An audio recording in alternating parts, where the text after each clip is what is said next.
All right, we are live. We're live. Let's go. Amateur podcast. Round two. Yeah, you were my last Round guest. two. It is. Yeah. I took a little pause, but I'm glad you Yeah. texted me. It's time to get back into it. Let's go. Yeah. So different setup, 3 people, smaller view. setup, Look at this view. beautiful view. Got a ring on my finger. Lots of stuff going on. The last time we talked about the Ironman, so how'd it go? Yeah, it went. You guys both did it. Yeah. Both did it. It's a good start. Yeah, I mean, where do you want to start? I mean, Why don't we start? Let's start from getting there. Like, Yeah. how was it getting there? What did you guys do leading up? yeah, I mean, packing is a nightmare. Yeah. We chose to You drive. drove, right? We drove just because Mhm. flying is a pain. You'd have to bring like 5 check bags. Yeah, you got to get a bike bag too, or like a bike box, and those are typically like $700, $800. You can find one, you can rent one, but we just decided to drive 12 hours, 2 guys in a truck. We packed that thing tight, and it was nice though. Like it was nice, easy drive. We took turns pretty much halfway. Did you stop anywhere cool? Or was it just like get there? Well, his truck had some issues. I'll let you talk about that. Yeah. So, by the way, I have a rule. I don't anything over 5 hours. I fly. So this is breaking one of my number 1 rules. But By more than double. Yeah, more than double. And it actually worked out. It was pretty easy. But my truck, for whatever reason, it's not a battery problem, but some kind of starter problem. I don't know enough about trucks, but if I continue to drive it for hours on hours, eventually, once I turn it off and turn it back on 2 or 3 times, I need to have a jump in order to start it back up. Oh. So we stopped twice, and on the 3rd stop, we're 2 hours out. The car died. The car battery died, or whatever it is that's actually wrong with it. And luckily, we were able to find someone very quick to jump us, and that's a whole nother story in its own. The guy who jumped us. But Do tell. yeah, this guy, what was it called? I think we were in Garrison, Texas. In Garrison, Texas. And this guy pulls up, and he's in a big lifted truck. And I'm like, hey, I have my jumper cables to make it obvious, clearly we need to jump. We got the front open.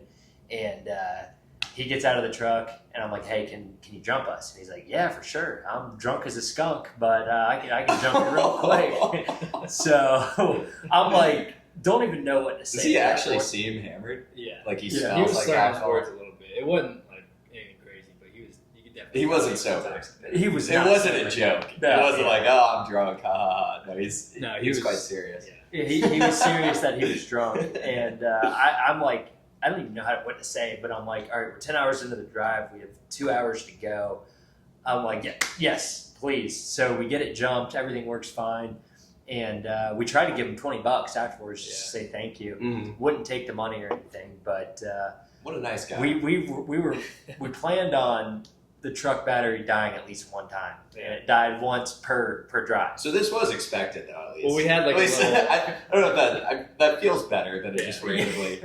And we had a little backup battery thing that we charged to, and that thing did absolutely nothing. And the jumper cables weren't big enough for to clamp on the battery, so that was a total waste. But either way, we made it. Yeah. How many Yeah, we days made it, before the actual Ironman? That was Tuesday. The Ironman was Saturday, so 4 or 5 days. 4 or 5 days. Okay, yeah.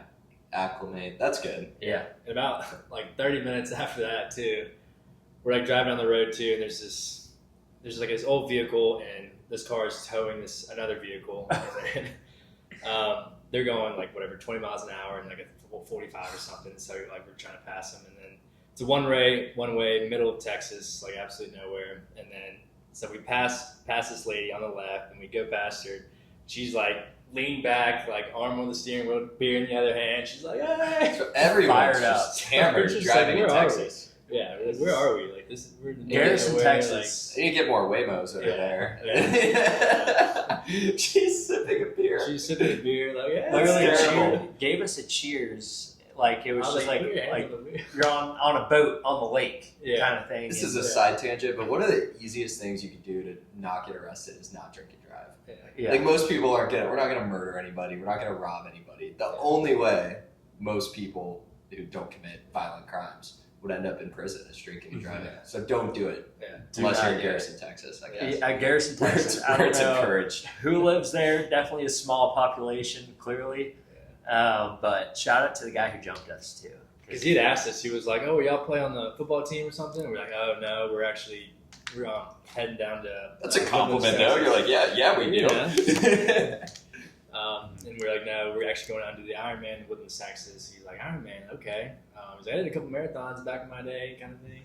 You're like, all right, sweet. It is funny saying the guy who jumped us out of context. Like it would sound like this guy just jumped y'all. But all right, so we made it to Texas. It's 4 to 5 days before the race. What are we doing?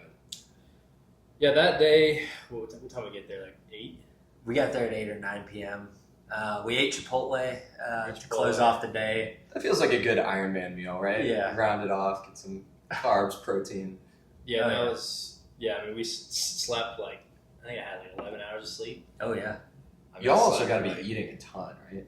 Yeah, so leading up to the race, you want to start carb loading. We didn't start until Wednesday, Thursday, Friday were the 3 main carb load days. And so, yeah, Tuesday, that was all driving day, transition day, whatever, and make sure you have everything. And then Wednesday was kind of the start of the carb load, and that was 700 grams of carbs. Yeah. Or maybe 650 for me, and then about, So many carbs. it's a lot. Like, you don't realize it until you start, like, tracking it. It's like, you feel. It's some of that You supplements. feel or so other stuff. big, like you feel so heavy, like so just tired. There's like, Yeah. Well, and you're not training as much, right? Yeah, you're not So training you're as probably much, also too. feeling Yeah. even worse. well, like they say, you want to get to the starting line like feeling pretty big. And I mean, Wow. my tri-suit Yeah. was like holding on by, like I was, Like, when it actually came loose during the Rob, swim. we need some help Like, here. I swam and then I got pulled and it just came loose. Oh wow! Yeah, so it was under my Yeah. swim skin, came loose because I was so fat. So you did get Just to wear carb the line. suit though. It was Yeah. the temperature. Okay, that's good. Well, no, not the wetsuit, but it was a swim skin. Oh, so no wetsuit. No just wetsuit. too hot. No But we had a swim Uh, skin, which is we'll kind of get like there. keeps everything tight. Jump But ahead. so yeah, we had 3,000 milligrams of sodium Wednesday, about I don't know 2 or 3 liters of water. I forget Yeah. the whole math. I had it written down. Yeah. And, yeah, 650 grams of carbs, and then Thursday was the big day of everything. It was like 4,000 milligrams of sodium, 7 to 750 grams of carbs, and a lot of water, probably a couple gallons of water. And then Friday was a little bit lesser. It's probably 550 to 600 grams of carbs, 2,500 milligrams sodium, and then a little bit less water, 2 liters or so.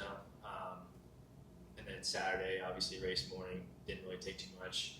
I was kind of going my field race morning to see how I felt, and I was supposed to have like 200 to 250, but I only ended up having like 100. When'd you all wake up For the actual race. for the day, actual race? Yeah. I woke up. I couldn't sleep for nothing. I woke up at probably 3 a.m. But when do you gotta, I guess, be where These guys are trying to get there like 5 a.m., and I was like, we don't need to do that. Like, that's so early. Like, I wanted to get there at like 5:45. When did it start? 6:45. The first, like the pros will start swimming. I think it was 6:15. No, it was like 6:30, 6:35. Yeah. Because we didn't start swimming until about 7 to 5. Yeah, roughly around there. But yeah, I wanted to get there because I didn't know what I was doing. So I mean, you got to pump the tires. There's a lot going through your head. So I'd rather be there earlier than later, but Yeah. which usually the other way around because Tom's like, whatever, let me sleep. I'm gonna turn on this light. Yeah. But all right. So, anyways, we get there. Whatever we get there, you're up Yeah. early. You're a little later. Well, I guess backtracking a little bit too, like, so I had a speed workout run. Yeah. Was it Wednesday?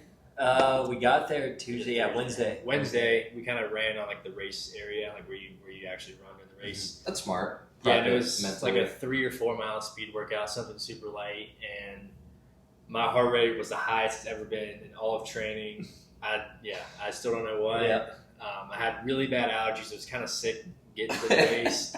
So I was a little bit worried about that. I was like, maybe I'm just anxious or whatnot. Or I also drank a coffee and didn't really drink much water before that run, so I think that could have been a factor.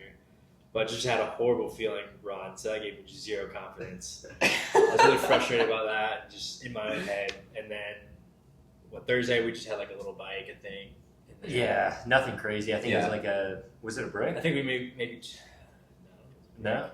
maybe I don't know. A what? Brick, like, so it's usually like 2 workouts in one. So like a bike to a run. Runs. Yeah. Workout. But I think we actually tested the wetsuits out Thursday that we didn't get to use. But and then Friday we had the practice swim. Oh. So it's like you do the practice swim where you start the swim for the actual race, and it's like this little kind of square area, and it's about 600 yards, and it's just chaos. Like everyone's there practicing, so like everyone's just swimming on top of each other. It's looks like a fish farm or something. Yeah, exactly. It was it was brutal. That was his first ever open water swim. Never done one. Open water was just so different.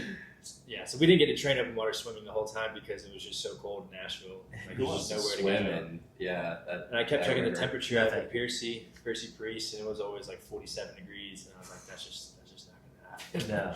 Like, I'm all right, I'll just swim in the pool.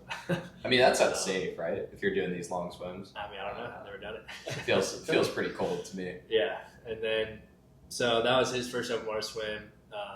He said it's. So were you freaking out? Oh my gosh, I the unfamiliar. Like, it's the day before the race too, so I mean, I have no idea what to expect. But I'm like, I've swam in the open water, I'm fine. But as soon as I hit the water, like, I froze. I mean, when I panicked. Like, when you get cold in cold water, like, you can't breathe for a second. That's what happened to me. So I'm it sounds like a terrible out. feeling. And people are swimming by, like you said, like the fish farm is like a perfect example. So people are swimming everywhere. You're getting swam on top of, and to add to the stress of not breathing. So I started going breaststroke for like the whole lap. It's 400 yards or whatever it is, and the second lap I finally settled in. But I mean, I panicked. Like, I was like, I'm not going to finish this race. I'm not going to, like, there's no way. If I can barely swim 600 yards, how am I supposed to swim? So you guys are a mess. So you're freaking out over the swimming. You're freaking out over your heart rate. Well, so the first lap I felt okay. It was my first swim, like open water swim back, so I felt a little off. But first lap was all right. And then I was like, I'm going to go one more time just to kind of ease the nerves and make sure I have a little confidence going into tomorrow. And then the second lap, I got out of the water, felt horrible. Like, I was like dizzy and like lightheaded, couldn't see right, and then I stopped my watch. And this is the day before. This is the day before. Yeah. And I stopped my watch, and then I eventually go and check the stats. I was like, I didn't feel good. Like, I want to know what my heart rate was, and it was average of 172. So I was like, that's not. Wait, good. that's crazy high. And I was going like sprinting. Yeah. And I've never had that high of a heart rate. I don't know if it's a fluke to this day. I guess I don't know what happened, but I'm hoping it was a fluke. So that whole Friday, I was just thinking about my heart rate, because I was like, if that happens during race, I'm done. I will not. You can't sustain that. I can't do that and then bike 112 and then run a marathon. Like, there's just no way. Heart rate's 172 on the first 600 meters of a swim. Like, this, there's just no way. Not good. Because I still have 3,000 and whatever more meters. So wow. Whole day I had confidence going into it. I even overlooked the speed run heart rate. I was like, I'll be fine. Like, that, maybe that was just a fluke. Like, I feel good. Like, I feel the haze in the barn kind of thing. So that whole day I was freaking out. He was kind of freaking out. Like, we kept saying, like, all the confidence is gone. Like, just gonna get past the swim. Like, I was worried about my heart rate, so I was looking up stuff online, like what could be the cause of this kind of thing. Just going down a Which is I tried not to get too much into it. I feel like that, you look up online, I have a headache. Next thing you know, it's saying you have face cancer. You're like, oh, you no. need to get Exactly. You're pregnant. I'm like, I don't know what to do. Yeah, so we were really freaking out, and then... Well, and it doesn't help that you're also eating a ton, and you feel like full and bloated, and I'm sure lethargic, and it's much different than y'all had been on this training routine for so long. Like, I'm sure it's a shock to your body to stop doing so much activity. Yeah, and then it's like you gotta make sure you have everything for race day. So, like, you're packing, making sure, I have this, that. Yeah, we're going to the bike shop. We're going to Walgreens to get right, because a marathon, you're like, I got my shoes. I'm good. Like, maybe some gels, whatever. We still gotta go get Band-Aids for our nipples so we don't bleed during the run. We gotta get Vaseline for because you don't want to chafe and stuff. And we're getting all the essentials. We got an extra bike, tube too. We gotta pack and stuff. And there's so much pressure. Like, you've been training for months and months and months. Yeah. You're like, oh god, like, this is I need to make sure everything's done. Because you gotta. I'm stressed out just listening. You gotta plan for plan A, but you gotta plan for plan B and C too. Like you gotta have Yeah. contingency plans. Like if I do get a flat, what can I change it? How do I change it? What do I need? Do I have everything? Is my backup little electric pump charged up? Like everything you gotta make sure you Mine have. Garrison or the drunk drivers are Yeah. going to be aware of when Yeah. biking. Seriously. You know? So there's so many little things that you got to make sure. So that's adding stress Yeah. too. And then it's like, well, my heart rate was 172 average. So if that happens tomorrow, I might just DNF. Like, I don't know. So we're freaking out, obviously. And then our co-leader in our Bible study, she had created a video for us. So she Oh, went that's around and asked all of our friends and family to like say something. Say It's like a compilation. Yeah. So it was like a 30-minute video of all Oh, our that's a yeah. long video. Yeah. A lot of all people. of our friends and family, like, y'all got this, like, we're praying over you, like, just so many nice words, and like, I mean, we were pretty much in tears. Like, it was like we needed it so bad. Oh, yeah. Like that was like an only God thing. Like that timing was perfect because we were so stressed too, and it was just perfect. Like, so that just, I mean, relieved everything. And then, you know, the day before you're supposed to like go to sleep pretty early, so I think right after we watched that video, I was like, you know, I feel great. Like, I feel incredible. That was much needed. Went to my prayer closet for like 20 or 30 minutes the night before and just like talked to God for a while, and then slept like a baby. Like the best sleep I've had in a while. Rob, not It was so like- I mean, don't rub it in. Wow, yeah. I wonder if you've been sleeping awful too. Like you've just been stressed. And Yeah. That's good. Like if you had to pick one night to get good sleep. Honestly, yeah. That's Slept really good. Yeah, shout out Catherine. She was awesome for that video. I mean, that video was Shout out incredible. Catherine. Just all friends and family just pouring into us. Super nice, super encouraging. I mean, yeah. Yeah, was awesome.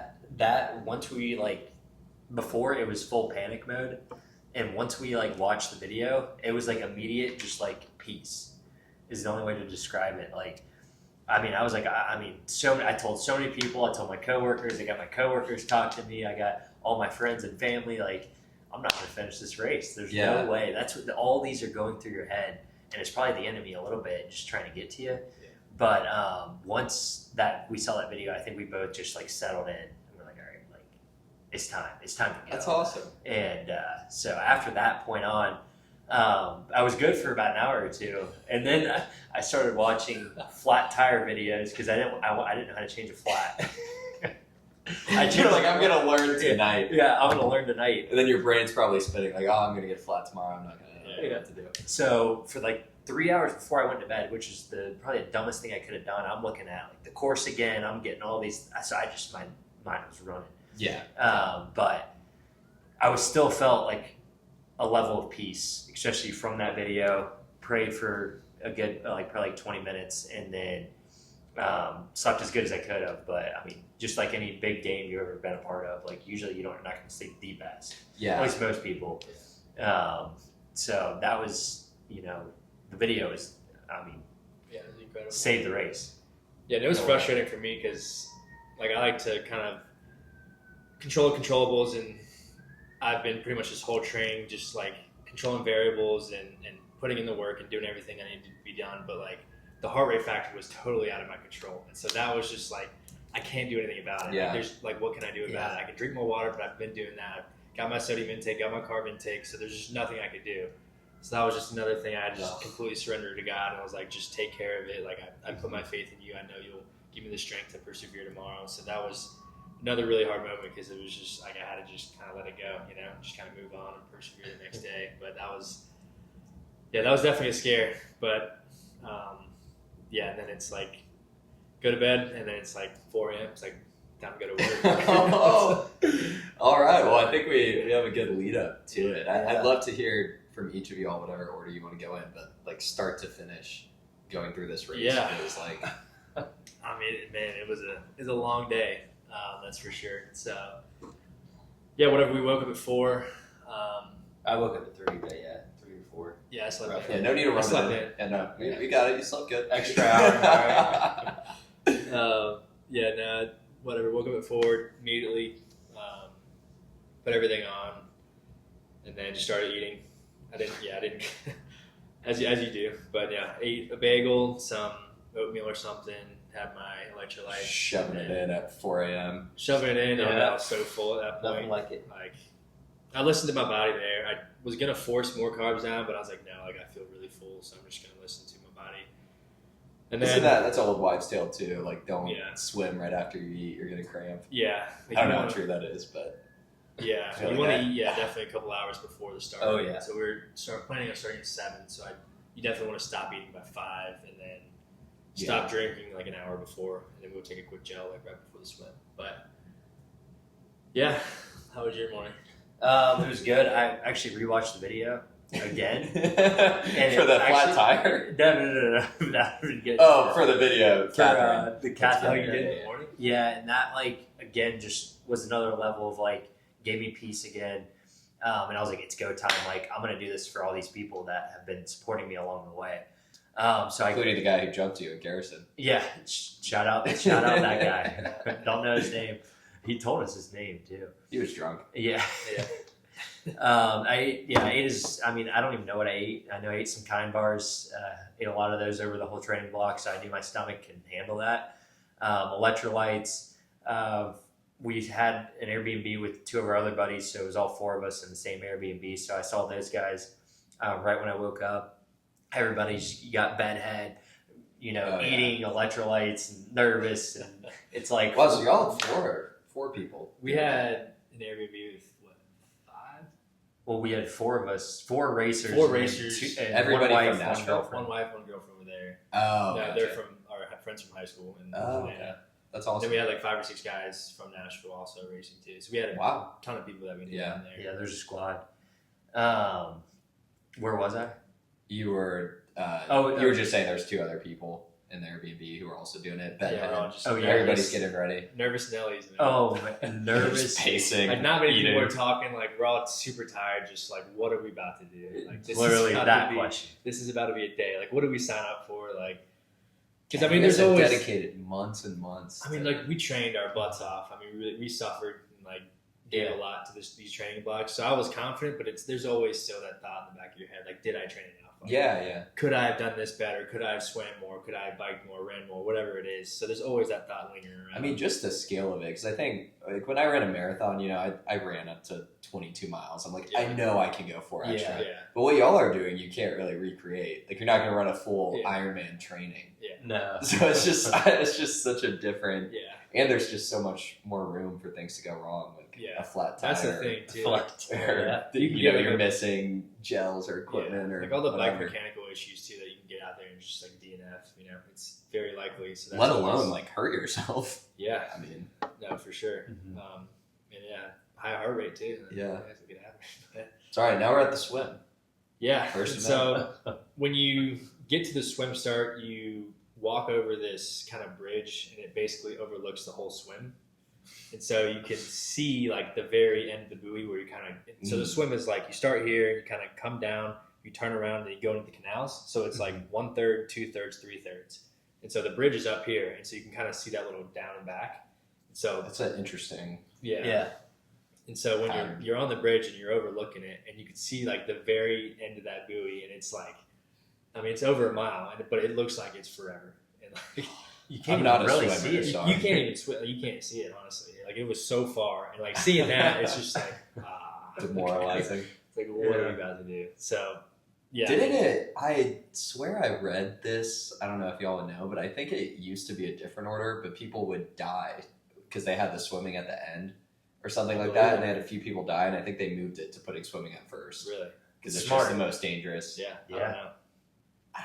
I don't know where I saw that. Maybe it was like a random clip or something. But Yeah, the swim start definitely. I mean, nerves all around. You can see everybody too, like just freaking Yeah. out, just like just praying. I mean, doing everything they can just to kind of get in the zone. Like what's the average time? I feel like we talked about it. It's like 13 hours or 13, something. 14. Yeah, it's like you're you're about to do Yeah. 14 hours of exercise. And like It's ridiculous. like physically, like we knew we could complete the Ironman, but for us, it was more about like time and like trying to hit our goals that we Mhm. set out to hit. What were the marathon goals? too. Like mine was sub 11. His That's insane. Mine was originally just to finish because I've Yeah. never done any triathlon whatsoever. But I was like, I got to put some kind of time on it. So I was like, sub 12 would be like a good time. So that was I guess my goal was sub All right. 12. Sub 11. Sub 11. Yeah. That's cooking. Yeah. I knew I had it, but I knew it was gonna have to be in my favor too. Like I was gonna have to have a decent day out there. And so yeah, we're all using the porta potty, getting everything out. Just we're nervous. Lots to get out. I mean, I've never been that nervous in my life. I don't think I've ever been. Have you been that nervous in that? I actually was not nervous when we got really to the parking lot, which is where we were about to go and swim. Once I went to the bathroom, whatever reason, I was fine. I just was like, I'm good. You're like, there's nothing else to do. I mean, I was like, at the end of the day, I know I can't get out of this. Like, I have to do it. I mean, I would say the only thing, I guess, that I was nervous, obviously. Like, I did piss my pants a little bit because I wasn't that nervous. I'm just being honest with you. No, I love honesty. Wait, when? Before the car ride to Texas. Yeah. No. Oh, the car ride in Garrison. Right before the swim. I don't know if it was after or before the porta potty, but I know it was a woman. Anyways, once because we all prayed together. Yeah, that was awesome. Once we prayed together, I again just settled in, got some peace. All right, we made it to the next step, because then it's just get to the next thing, get to the next swim, whatever it is, or get to the next buoy, whatever it is. But this is before we even got into the swim. We all prayed together. Colby, Dom's cousin, who was doing the documentary with us, he somehow found us, out of nowhere. I mean, 2,700 people too in this whole parking lot. We're in the very back corner. I'm assuming y'all aren't just on your phone. No, we don't have phones. Yeah, no phones during Ironman. So. Oh, you can at all. Yeah, I guess makes sense. Where are you gonna put it swimming, even if you wanted? So he actually told me later, he was praying the whole time that he would find us during the swim start and stuff. So he found us perfect timing too. He's like, no way. And I was like, Colby, holy cow, you're here, wow. And then we all prayed together too. He got the swim start footage and stuff, which was awesome. The pre-race in Ironman is really cool. They do the Ironman clap. Yeah. So that's really fun. And then right after, everybody just claps and everyone, sequence? Yeah. They got I forget his name, but he's an announcer for Ironman, and he always kind of talks and stuff. And so a WWE style? Kinda, yeah. Let's get ready to rumble. It's really cool, and so we dropped off all our bags and stuff, and then we get into our pacing group, which was an hour 20 to hour 30, which looking back should have been a lot faster. That kind of hurt us in the long run, but it's all right. And so, then he's videoing us, and we did the Ironman clap, and then immediately after the Ironman clap, is Thunderstruck comes on. Oh, yeah. So we're all just fired up, oh yeah, that when that song came on, I was like, let's go, it's game time. That set the tone. That has me fired up already. I'm picturing. It was awesome. And then our friend Nate, he was he's like, don't let the music influence you. Don't come out too hot, which was good advice. And he's talking to himself. He's talking to himself. And he was talking everybody calm down. He's like, calm down. Not go out too fast and stuff. So, it was really cool. Just a really fun start. Definitely felt a lot better. That whole swim, I was worried about my heart rate, so I took it as slow as I possibly could. I was just trying to find my groove. I kind of stayed on the outside because the inside was kind of a cluster, so I really wanted to stay on the outside of the swim. I tried to find some good feet to find, because you can kind of draft out people when you're in the water. And so if you can sit on some good feet that are kind of going a little bit faster than you or same speed, then you can kind of save a little bit of energy. But I couldn't really find anyone going my speed. Everyone was slower, so I was swimming on top of them. That's what you were saying about the pacing group, yeah. So that was really annoying. I had a breaststroke a lot more than I wanted to, just because, I was kind of swimming on top of people. People were kind of going zigzags, so I was having to stop and kind of go around them. And so that was pretty much that whole first third was me just swimming on top of people. You're just annoyed. I was annoyed too, and also I reached and pulled, and then so I have a tri-suit and then I have a swim skin on top of it. And so my tri-suit came loose underneath my swim skin. So it was flapping in the water. But I still have my swim skin. But it was kind of holding you back? A little bit, yeah. But it was still kind of attached, around my waist, and it was still kind of in the swim skin a little bit. But so I was worried that was going to fall off. But it was still on my shoulders and stuff, so I knew I was probably fine. So I just kept swimming. I was like, I'm not going to try to fix this right now. I was like, I'm swimming. Let me just get to the next buoy, and then maybe I'll figure it out. But yeah, the swim was great. There was one point, I just remember it being so long. Like it was like, because I was like, just get to that first turnaround and then get to the next turnaround and then you're done. Like you have a third left. So we get. I mean, I swear it took like 45 minutes just to get this first buoy. Yeah. Like I kept sighting, like trying to find it. I was like, where is this thing? Like I could not see it. And then we finally get to the buoy, and I was like, oh my gosh, like this is a long swim. Like this is not easy. Mm-hmm. And then at that point, I think we were coming around the turn because he was right around the same area as I was. And there was a big boat that came by, like going really fast. It was like popped a Yui and drove past us. We got hit with a bunch of waves, and so we were like, "What's going on?" You think they would clear the? Well, we were kind of. waterways, I was right? frustrated. At least I was like, "Why are these bunch of boats like going super fast in this area? Like we got a bunch of swimmers around here." And actually later, come to find out, like there was a swimmer who passed away during the swim. So we think it was. So They were trying to she help was trying her. to help. Yeah. They were trying to help her. Yeah, super unfortunate. So definitely pray for her and her family and the Oh, that's volunteers. awful. The volunteers who tried to save her too. I mean, they saw like she was like on the. This is what the guy said on the Facebook post, but she was like on the kayak, and then all of a sudden like just like falls down, and drops to the bottom of the floor, and like a bunch of guys try to dive down and find her, but they couldn't Oh my grab her. gosh. And that water is, I mean, you can't see your hand when you're Yeah. swimming. Like, you can't see anything. So It's awful. it was terrible. Yeah, I mean, because we heard like whistles and stuff, and like I saw some lights and like police boat lights and stuff going on. And I was like, maybe they're just trying to control everything, or I don't know. So I was the whistles too. So was y'all a had little no weird. idea in real time. No, right? like I was looking around. I was breaststroking a little bit because I heard a lot of whistles, and I was Yeah. like, "What's going on?" And I was like breaststroking, looking around, and everyone was still just swimming. Yeah. So I was like, "All right, well, I'm just gonna keep swimming." I don't really know. Because you're in survival mode, too. Yeah. Like, you're just trying, I mean, been swimming for Yeah. 30, 45 minutes. You're trying to get to get out and get down. Well, and you're in water. It's like it's not. It's It's, like not like you're on land and No, you hear It's or like see. you're treading water because there's no Yeah. buoyancy because you don't have any buoyancy on. So it's like you're just like in the middle of the lake Oh, kind of that's- thing. So you're that's treading awful. water, so like you're not really trying to like just sit there. Yeah, like of you're course. trying to just go. So Of course.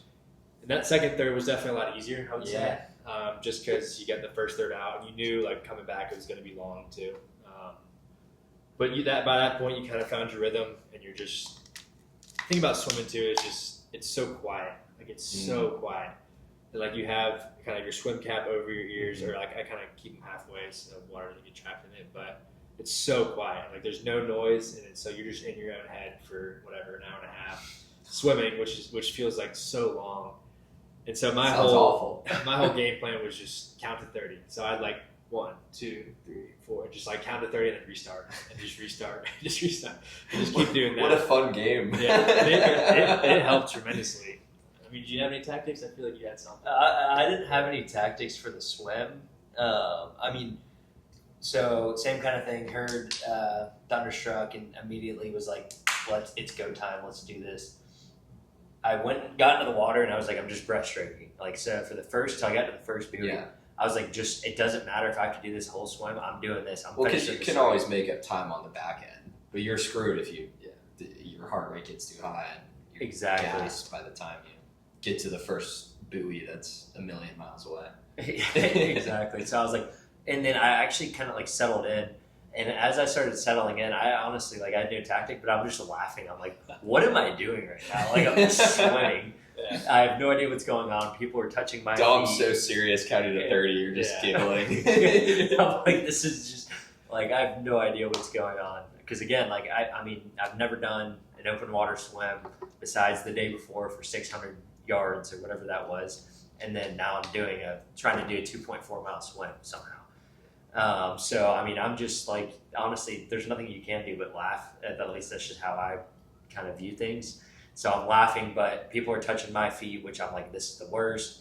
And then so I move this way, and then I run into someone on this way, so then I swam that way. See, I would hate this part. Yeah, It's one thing to that's- have to swim this far, but getting like groped while you're Oh, yeah. swimming. It's I didn't have any issues on this race with that. People were very nice this race. I don't Yeah. know, just because it was more of an elite field, like everyone kind of understood it a little bit more. But like the 70.3 that I did, like people were like tackling me, and like were just surviving, like grabbing me, and like pulling my they're feet like and using stuff. you as momentum. Like there was this one turn in my 7.3, and like this lady just like tackled me. She like just like hugged me, like swam on top of me, and I was like, That's "What are crazy. we doing?" Yeah, Oh but wow. This race was a lot No etiquette. cleaner. Yeah, I feel like this race was a lot cleaner though. Yeah, oh yeah. Like if two people were getting close, like we both would have like it would kind of like both would veer off. Yeah. So that was the good part. But the first third was the longest by far. I was like, I'm never gonna finish the swim. And then as soon as I got to the end of the first buoy, all of a sudden I see this mustache, and I'm like, You're like, no way. that's Dom. No way. I'm like, I can't be doing that bad. So that gave me actually some confidence. Dom sees you, he's losing confidence. Yeah. It won't go into that. But so from there, from the second third to the canal, and that's the third portion, I was like, yeah, I'm fine. I got this. Like, I'm just going to keep doing what I'm doing. I'm not going to rush it because, again, I'm taking my time. I know that you can lose it on the swim. Yeah. I'd rather just have Is that a swim. that's a common Yeah. advice for people doing it? Yeah, you can't Like, win a don't race, lose it but on you the can swim. lose it for Yeah. sure. So that was Yeah. my whole motto, just get to the canals, because like then you're like 1/3 of the way, and then it's just like taking them home kind of thing. And you can stand. And that Yeah. canals is nice too. Yeah, you can stand, but you don't want to stand there. Just No. in I case guess you it's interesting cut your too. feet or It's something. definitely the most upper body you'll use of the Oh day. yeah. Yeah, your shoulders are I had like left shoulder issues, but so yeah, the canals is definitely nice because you can finally see people too. Yeah. So the way I was swimming to my right, like I breathe to my right. I can breathe to my left, but during the race I just breathe to my right, and so all the people were to the left. So I couldn't really see anybody. But You're the one bumping into people. So yeah, so yeah, I'm swimming forever. Like towards the very end of the canals, like finally about to finish this thing up. And like I haven't really seen too many people because there's not many spectators on the right side. And then I see his sister and his mom. I'm like, wait, I think I know them. And like they're like, they got out their video camera like this. I'm like, oh, I guess they recognize me. Like they're videoing me. You know, they're being nice and stuff. And then I see them like pan a little bit ahead of me, and I was like, wait a second. And they start Oh, pointing. you were ahead. They start pointing like a little bit ahead of me. I was like, no way. I think Rob's ahead of me, or someone's ahead of me. Oh. And so then I like started really trying to sight. I like really started trying to come up, and then I see Rob and his like little like My ugly his, form. and I was like, you gotta be kidding me. I was so mad. I was like, I just had a horrible swim. And I was like, you know, all maybe you respect should for try Rob, not but like sleeping I well was, the night before. I don't yeah. know. I mean, That I was the like, key. no way. Like I was so mad. I was like, man, I must have just had a really slow swim. And I'm like, hey, Dom's here. I can't be doing that. I love the So- opposite reaction. Yeah, you're Yeah. pumped up. You're like, no way I thought I'd pass Dom. Yeah. You're like, no way I thought Rob would pass me. Yeah. I mean, he was like right in front of me, like this to this chair. So it was really funny. And so yeah, then we got out of the swim. And I remember like checking it too. I think it was an hour 28, and I was like, Yeah, hour 28, wasn't great, but that's all right. We got it down. What were you shooting for? Hour 20, hour Yeah. 15. But the heart rate thing too, I just wanted to make sure I took it easy. I got Yeah. average heart was like 131, 132, which is a lot lower than it's ever been any swim ever. So it's a great thing, but I just took it a little bit easier than maybe I should have or could have. But so like right when I got out of the water, I felt like great. I felt really good. Like my heart rate was like 105, 110. Yeah, even mentally too. And like, You're which is way different than what I've trained in. And like the 70.3 I did, my heart rate coming out of the water was like 160, 170. Wow, yeah. So I felt great. Like I ran through transition. I was like, get me on this bike. Like, let's go. Like I gotta. oh, make that's up gotta. time. So you gotta get out. And It's then also like a little bit. Like, I change. gotta make up time because I just, Yeah. took a huge long swim. So I was like, I wasn't really thinking about sub 11 at that point. I was kind of like, let's just get to the bike and just get on the bike and then just start riding, kind of thing. Yeah. Yeah, I mean, at some point, it's just like one foot in front of the other. Yeah. I think I passed him on the transition. Too. Yeah. I think I said, what did I say? I don't know. You like, what's up, kid, or something Yeah, like that. What's up, buddy? Yeah, he was with a buddy. Because he was walking or something. I was like, what's up, kid? And I like ran past him on the transition or something. Yeah, then that sped me up. Yeah. It's like, come on, we got to race. Yeah. Yeah, it was fun. Then we saw our buddy too, Grant, who was also in the same transition area too. So that was really cool seeing him.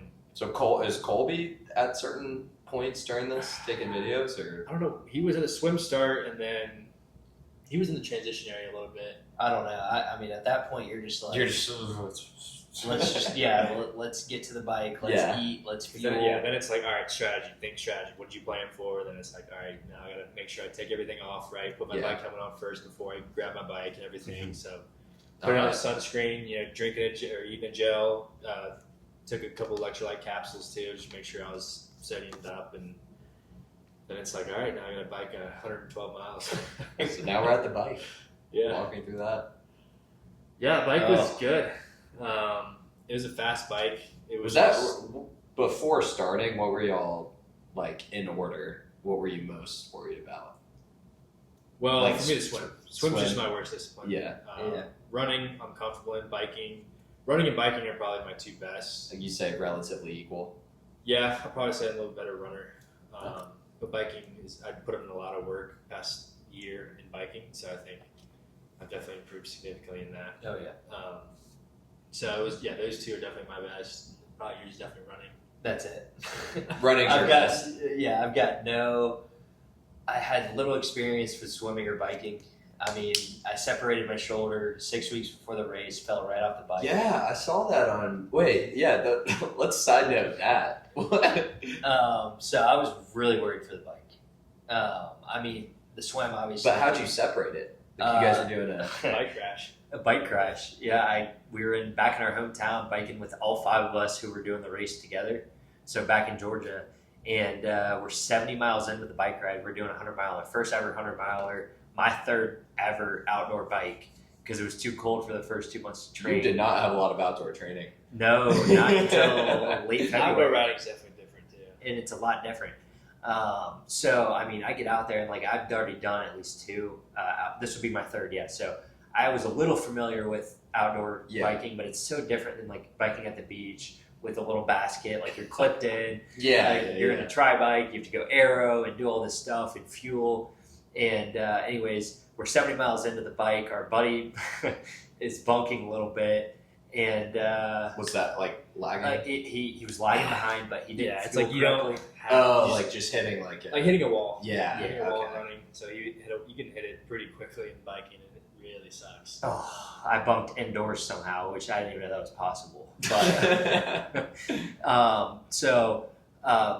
it was Dom in front of me, and we're biking on this like road. It's a 2-lane road, and the other guy, it's actually his brother. So there's 2 brothers, older brother, younger brother. The older brother popped a Yui to go make sure he was good because you want to stick together just because it's safer with cars driving by, just where we were. Yeah. And so he popped a Yui. He's driving that way or biking that way to go see how Max was doing. And all of a sudden, I just remember like Dom like slowed down a little bit, and I guess I panicked, hit my front brake, which you're never supposed to do. Which like slammed on I slammed on it. So my front tire just stopped, and I just remember like in slow motion, just like right over my handlebars, landed right on my shoulder and my head, and I'm like, I have a concussion for sure. Like, I laid in the road. He's like, I'm like just barely ahead of him because I'm slowing down to go in this neighborhood, and like I look to my left, and then Rob's just like in the air. Like I was like, oh shit, that's scary. Yeah, the head stuff especially. Oh yeah, and there's a bunch of cars behind us too. So thankfully they were like paying attention and stuff. But like they stopped, and they're like, oh, okay, like we're like, yeah, we're good. Like I think he's fine. We think he's fine. We'll see. I got up. I just remember getting up, like what just happened. Ran immediately like to the like some grass. Left my bike in the middle of the road because I know Dom and Nate had to go get my bike and bring it over there because I'm just like, what just happened? So nothing really hurt yet, but I was just like, when like if you ever played football, you get like your bell rung, like you're just like, That's what it felt like. And so I'm like, all right, like, but I'm fine. But I'm like, I can't move my shoulder. And they're like, well, like, try like you can move it, you're fine. I'm like, no, literally, I can't. Like, thank you for telling me I can't. I was like, let me see it. Like, yeah. And I'm like, all right. They're like, take off your shirt. And I'm like, I can't. Like, so they helped me take off my shirt, and the bone was just like sticking up. It's still like to this day. Oh, I see it. I see the outline there. Yeah. Because if it was a grade 3 AC joint separation, which is like no matter what that is, but it doesn't sound good. You can't fix it. Like there's nothing you can do. So just like it's all gonna grow. The tissue's gonna grow back around it. So you went to a doctor and they basically said just whatever. Yeah, I went to the ER that morning, that afternoon. And they were like, "Yeah, you're sorry, man. You just go do whatever you're doing. Like, be careful." They're like, "Yeah, you should probably go see a physical therapist or something." Like, but there's nothing we can do for you. So I'm like, "All right, thanks." Like, so. I'd be freaking out. I'd be like, "Do you guys not see this?" Yeah. And so I just like was like, all right, whatever. And then I was late to my nephew's birthday party because I was in the ER. You're a horrible person. Yeah, right. Scumbag. Yeah. So I was late to that party, and I was like, I remember right before I crashed, I was like, perfect, I'm gonna make it on time. Like, this is gonna be great. Make it to the party. Way late. Felt terrible. Anyways, had to take like a week or two off, and then finally got back into training. And for the first, but I've never got fully comfortable back on the bike. Every time I got on the bike, so biking was probably my most just nerve wracking because I knew I just didn't want to DNF the race. Like I didn't want to user error, like another front brake problem, like that shouldn't have ever happened. But why do they have front brakes? I don't know. I guess usually they're not supposed to be that aggressive. Yeah, they're not supposed to be that abrupt. It was aggressive. I never use my front brake. If I use it, I'll use my back brake at least first, and then I'll use the front brake. But yeah, everyone I know has crashed at least once. I went over the front of my bike one time too in the trace. That's scary. It just happens. But so I was the most worried. It was the bike, but the open water swim the day before became the swim. It was like, I don't know what I'm gonna do. Yeah. But yeah. Bike was an absolute war zone too. It's a pretty fast bike, very fast bike, honestly. I had a goal to push a certain power output, was 185 was my goal. I ended up pushing 175 average, 173 average, which is a lot lower than what I was anticipating. But we were going so fast out there, and I was like, I'll take it. If I can still go really fast and push less power, done. That's a done deal. And then I'll have saved my legs for the run. It's ideal. Yeah. So I was like, great. Yeah. If I can bike a 520 and save my legs for the run, absolutely. So, didn't really push it too hard. We got some rain about halfway through, probably maybe about 40. But I guess you're sweating so much at that point. There were so many nails because it's on a highway. It's on the Hardy Toll Road, so it's 80 miles of the whole race is on the highway. So it's down, back, and so many nails, so many just bottles in the ground. Just bike pieces. You name it, everything was on the ground, and people were wrecking right and left. Flat tires every other. I swear there's.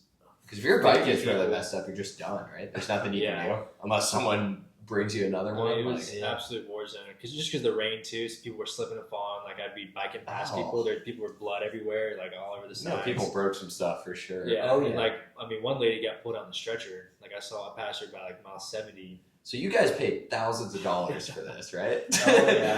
Let alone on equipment and stuff, just to torture yourself with a high chance of injury. She had blood everywhere on her face, all over, and she was getting pulled on a stretcher. And I was like, that is not good. Yeah. No. And I passed one friend too who had a flat tire. I couldn't hear what he was saying, but he eventually, I think I made out he needed tire levers, which I actually had, but I was well past him at that point, and I was just trying to survive.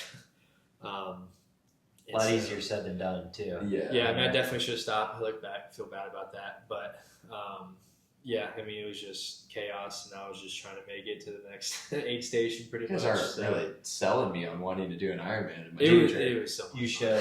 should. All right, maybe we'll get there. It was so much fun. You should. It's the experience is incredible. Yeah, and I had a great ride. I felt good. Legs felt really good. Feeling strong. You don't talk to anyone for a while. The bike is 5 to 6 hours, maybe even more. I'm sure you just get in a zone, right? Yeah. And so, I think in between the bloody, people and time. So, we got rained down the first part, the first loop, pretty hard. And so that was a little worrisome. You're just watching the road the whole time. All right, no nails. It's not be sharp turns or anything. Let's be smart, be safe. And then you kind of come back, and then whatever. And then the second lap. I hadn't said a word in 5 hours, so I finally see him. I had no idea where he was because you can kind of go on. It's a down and back, so you can see people on the other side of the road that are biking next to you. So the whole time I'm looking at him because I knew he was a little bit behind me, but I couldn't see him. So I was like, okay. And I saw one of his bottles he was using on the middle of the road.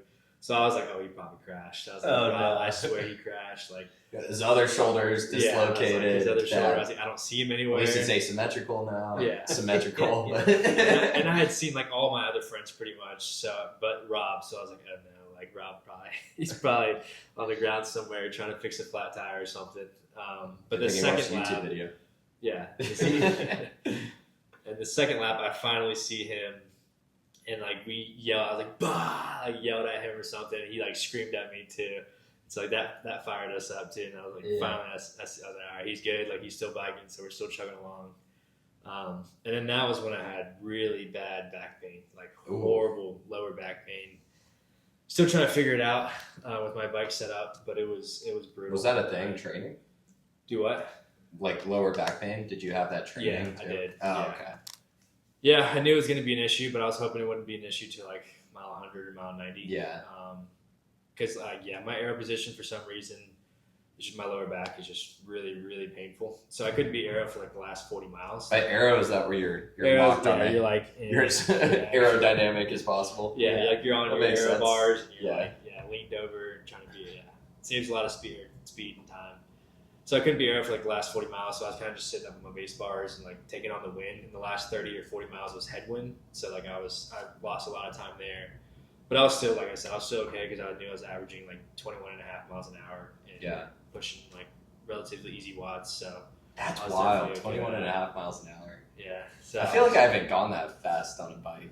Like mine would be like by the beach on spring break Yeah. if I'm Yeah. out there biking, you Yeah. know, casually. But yeah, I've never done a legit outdoor bike race or. Yeah, so that last 40 miles was brutal for me. It was horrible. That was probably the worst part of the whole Yeah, race. that's a long time to be. I mean, I was like serious pain. yelling. At one point, I was just so frustrated and so much pain. Like I was just trying to like lean You're up just the whole pissed. time. Like I was like, like pushed off it. Was just trying to stretch my back in any way Oh. possible. I like thought about getting off for a second, and just stretching it out, but I was like, no, let's just keep going a little bit longer. So that was really frustrating, just that pain. But yeah, finished it 5 hours and 20 minutes, and was very happy with it. Felt good.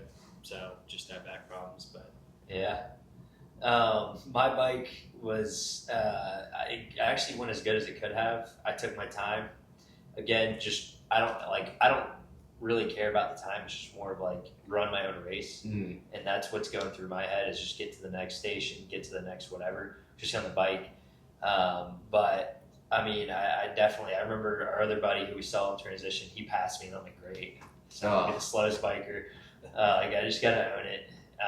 So it's really frustrating, and it's so Like, I'll easy get them now in to the run your own race Yeah. in an endurance event. Especially with 10 other friends who we're all competing against. Yeah, It's like, I mean, 10 people, so obviously you don't want to be. You don't want to be last. You don't want to be the last, Yeah. but I was definitely the slowest bike by far.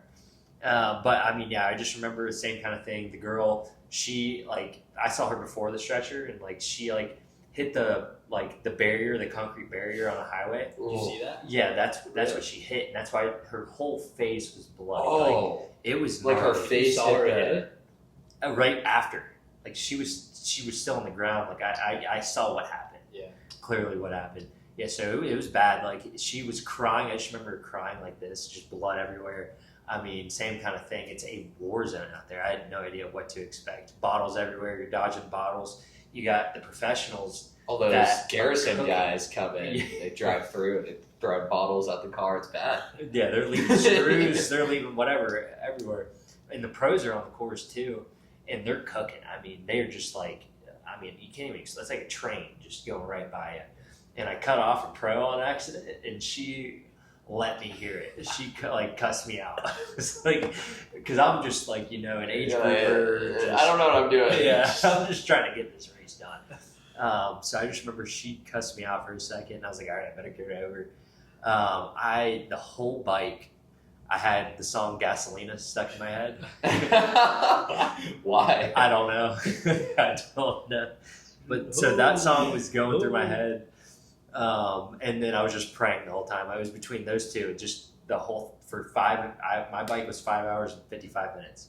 So for that amount of time, that's about all and then I yelled at Gasolina and Yeah. Bloody Girl. Yeah. And getting cursed at. That's it. That's 6 hours. literally 6 hours right there. But I mean, the bike went great. my shoulder for the last 20 miles was like just hurting really, really bad, just from the amount of time it was like on the bike. You didn't even injure it that long ago. No, yeah, I didn't even know if I was going to race at one point. Wow. But yeah, I was just grateful that, with the rain too, like I'm shaking like a leaf again on the bike, just whatever you do, it doesn't matter. Just slow down, but get through it. But y'all are insane. I'm telling you, dude, I was miserable. I said I'd never do another. I would do another. It was so like, wow. I highly recommend it. But yeah, that was the bike for me. It was just like, run your race. Run your race. Yeah, the bike's kind of boring too because you're just on the highway. There's no crowd support either. Mm. So you don't really see anybody, and it's just like bikes, and you're just like trying to work with another person, trying to like draft when Trying not to crash. Yeah. Yeah. And so you're literally just trying not to crash for 5.5 hours or whatever. And so, but it was nice. Like it was a fast bike, so I can't really complain about that at all. But Yeah. I was just ready to get to the run. So how are we feeling pre-run? I mean, my back was hurting. I remember getting off transition and was like, like I think there's a video of me just going like that or something. Take that clip out. And so what was super nice is they take your bike and they rack it for you. So you literally just head to the volunteers were incredible at this race. There's over 3,000. So they had a lot more volunteers that's a lot. and racers. Yeah, they're just awesome. I feel like you need it for something. Yeah, Ironman is amazing. Just Putting these races on. Amazing. It's so super professional. Like, just awesome. So yeah, like we give them our bike and it's just like go to your transition, put on your run shoes and get going. So yeah, like my legs coming off the bike, my legs felt really good.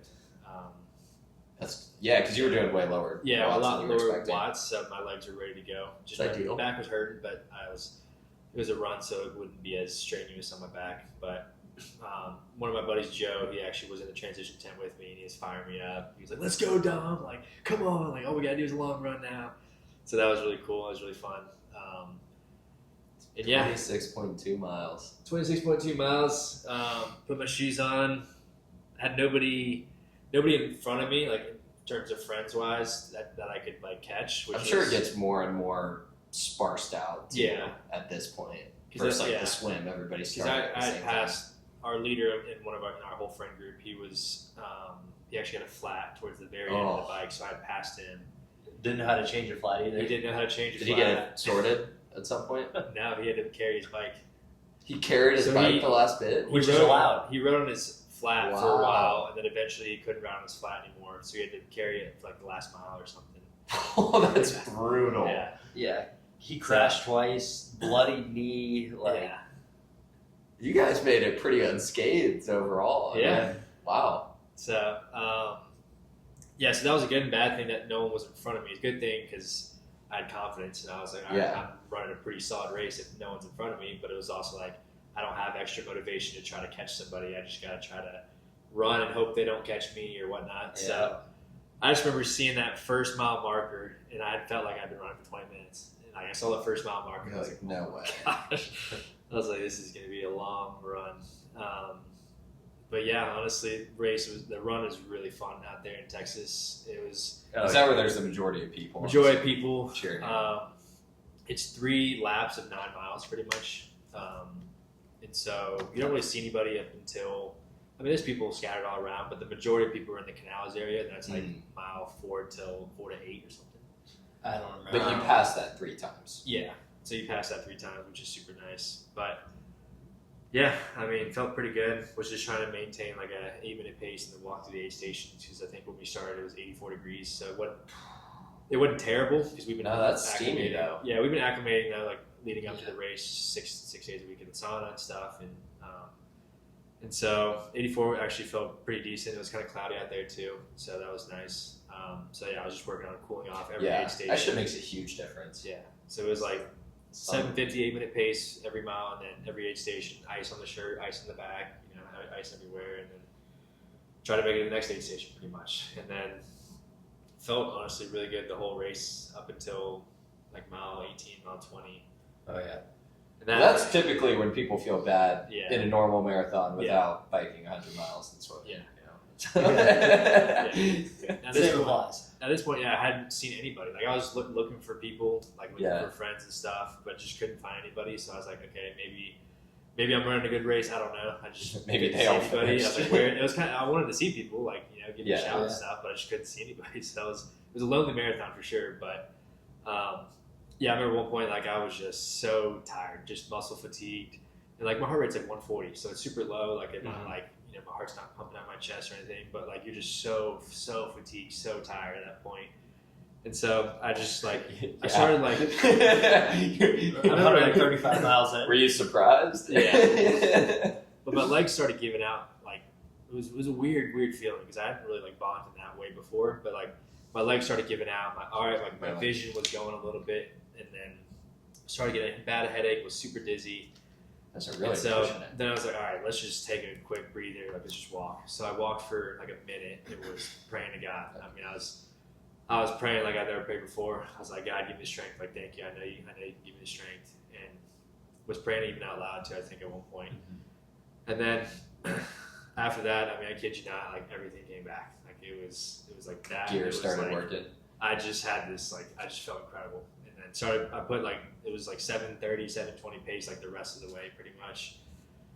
Yeah, That's insane. Yeah, with some For like the last like 8-station 10K stops. or so. Yeah, and it was like last 6 miles or so. Yeah. Wow. And it just felt good. Like people had passed me because I was walking, and then I just felt good. It just was going, and that felt really good. Like that was the best I've felt like the whole run too, which is crazy.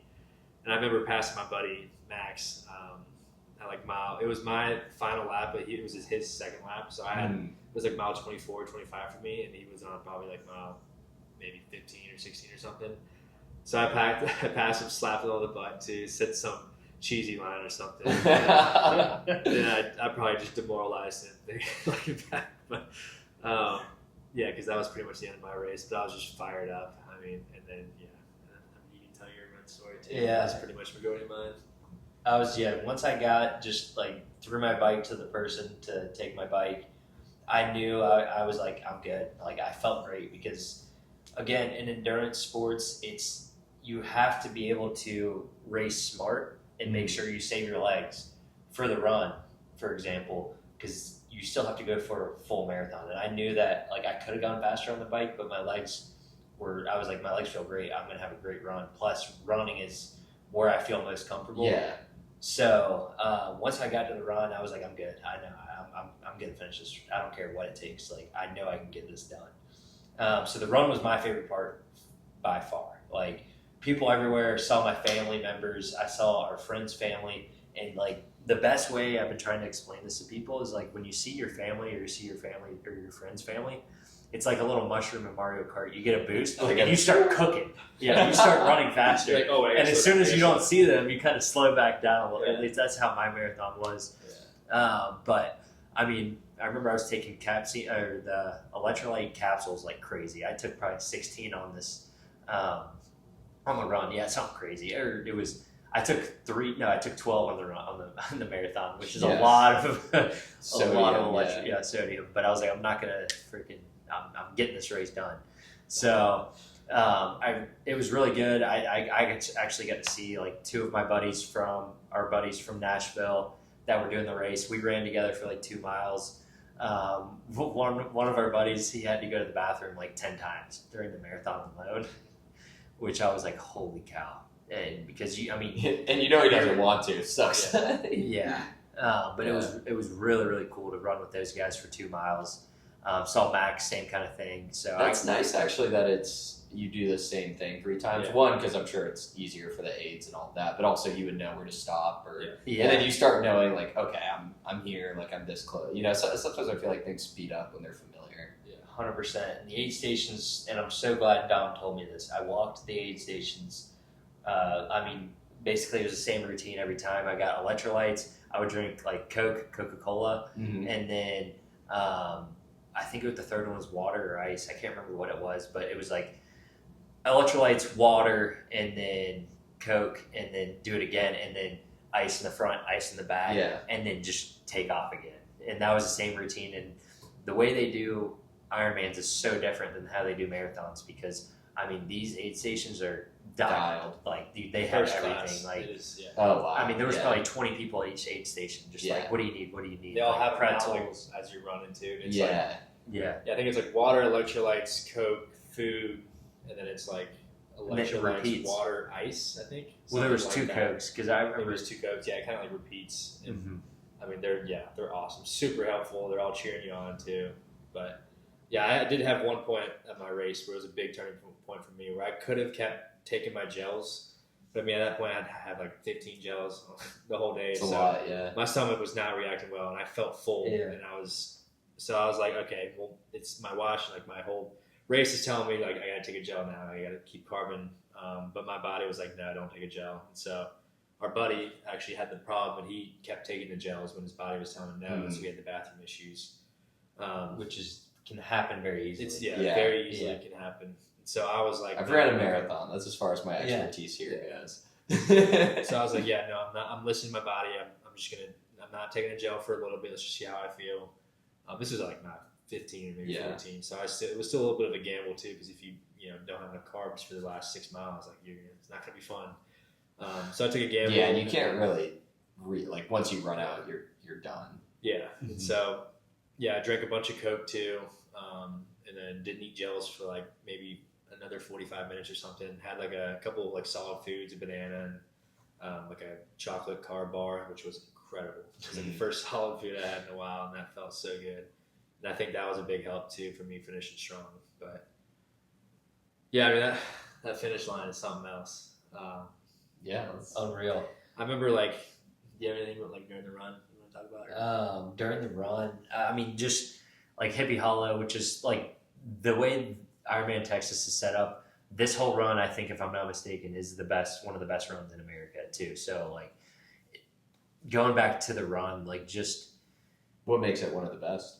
Just the crowd support, I think, is the biggest. I mean, people are cheering you on throughout majority of the run, which is, I don't know how other Ironmans are set up, or like if you did you run the Nashville Marathon?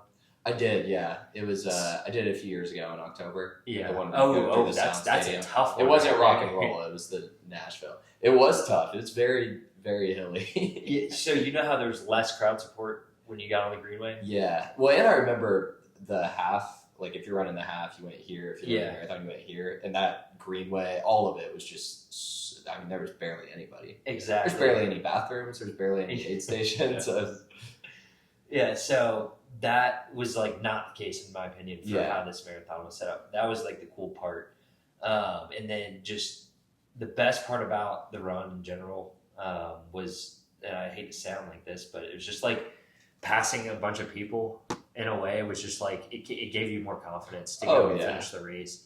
But I mean, once mile 20, 21 hit, I bumped heavy. Like, I mean, I hit the wall per se, and I really had to slow down. Like, I knew I was going to finish no matter what, but that's all I really remember from the run was just like seeing the family was probably the best part overall. Just that was the boost you needed. It was Mario. Yeah. And there's that saying, it's like you bunk a lot earlier in the Ironman marathon than like a normal marathon. Like as you probably expect, but like it comes pretty quick. But you also you kind of did at like right. Honestly, the point it was people better would than. in But that was like I mean, you start really it starts really sucking like mile 10, like maybe mile 13. Yeah.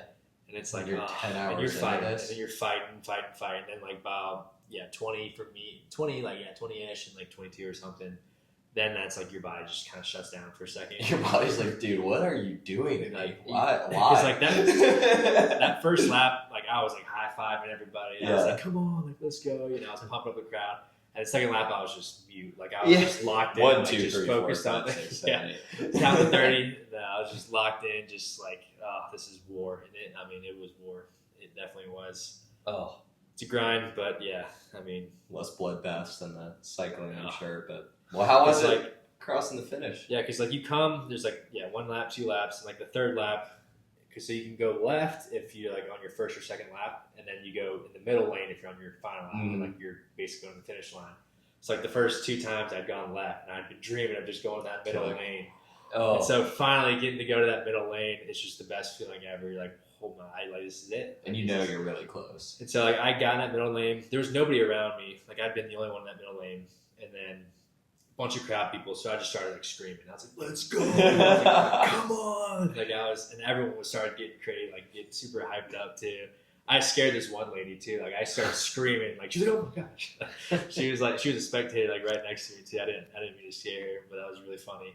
But then you kind of like, you go up a little hill too, and then you see the finish line to your left. You kind of go right, and then you come back up, and so you can see it. And it's like, wow, this is incredible. And I had one guy who was running with me, and then he was like, "Oh, you're gonna ring the bell? Like, this is your first time?" I was like, "Absolutely!" Like, I think I said a cuss word too. I was like, "F yeah" or something. I was like, "I'm ringing that bell," and then I was like, Is that the first at the end? That's the first timer's bell. If you ring it like, for your yeah. first full Ironman, so I let him ring it, and then I don't even know what I did. I rang it. I was like waiting for him. I think I did like a just glory to God kind of thing, and then rang the bell, and then legs felt great because like in the video, like I'm like jumping up and down and stuff. So it's really funny. And then across the finish line, it was just, I mean, it was incredible.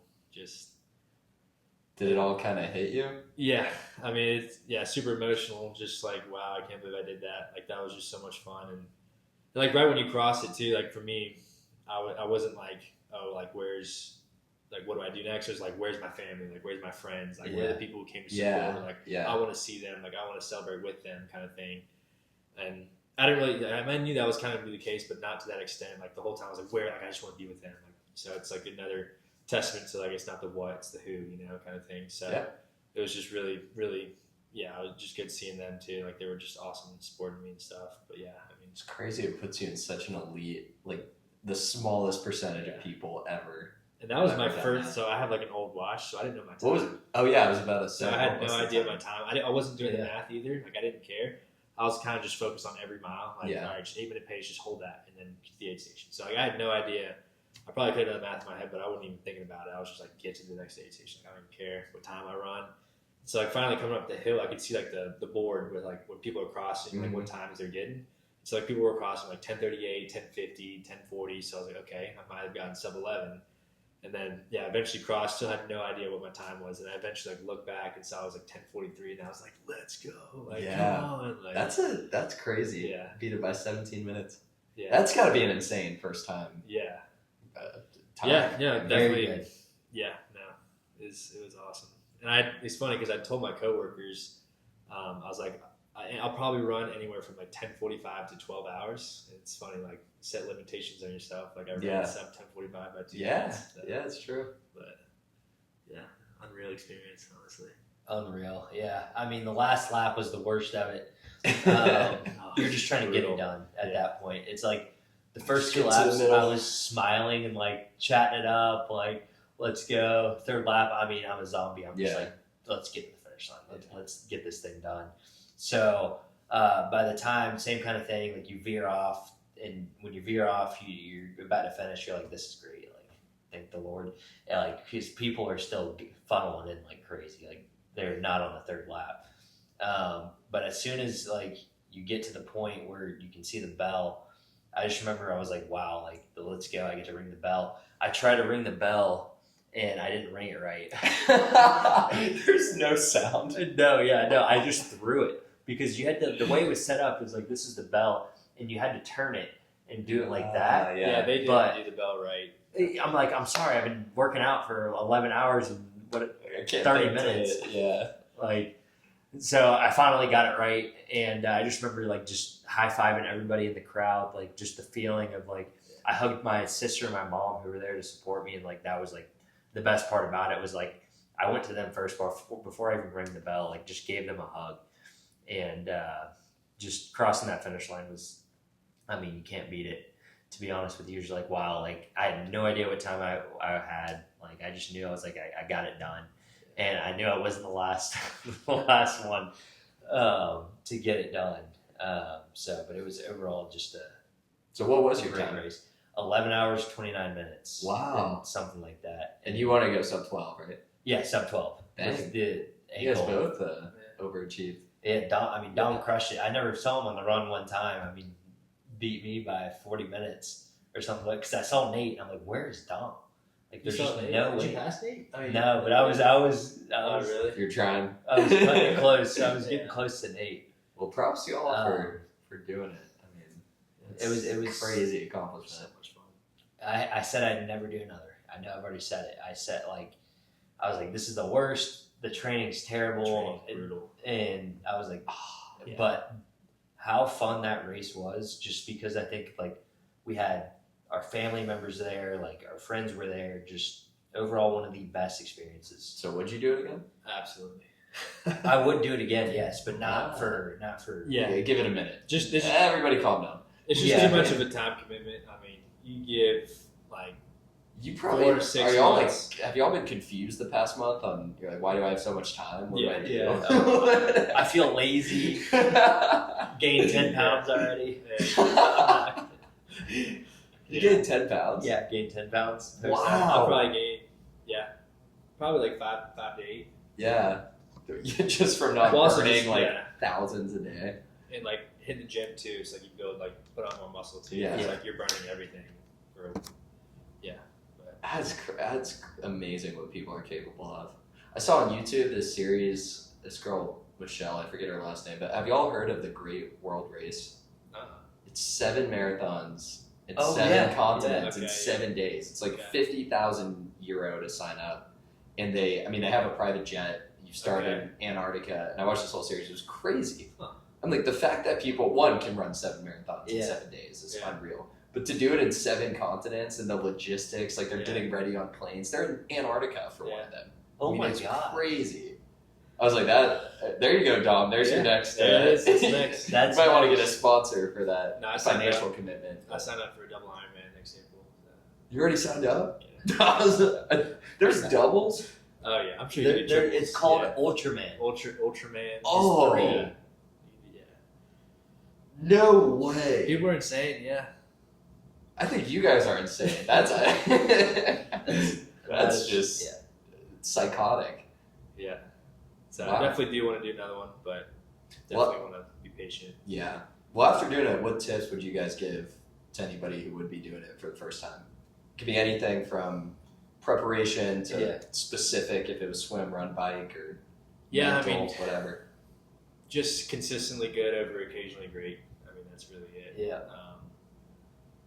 And I think like halfway for me in the training, it was like I told Rob this. It was like at the start, it was kind of like just show up for the workouts, like just show up, keep me consistent showing up, and then that kind of switched to like, no, let's show up, but let's show up with a purpose. Like let's get as much as we can out of this specific training session, specific workout, whatever I need to work on. Like let's focus on that, really dial that in, and I saw a lot of improvement on that. But yeah, I mean, not gonna be perfect. You're gonna miss workouts.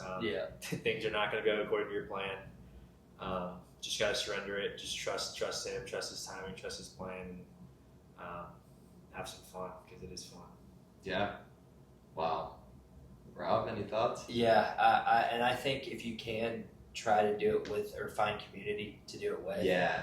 To ask questions, especially if you don't know like what you're doing, or like you don't like what should I do here. To lean on your community as well is a big one. Don't hit your front brake. That's a big one. Have you ever seen Zombieland? Yeah. The movie? You know, he has like a book of rules and they're kind of random. He's like, always stretch or whatever. He's like, rule 1 for Rob, don't hit your front brake. Don't hit your front brake. That's funny.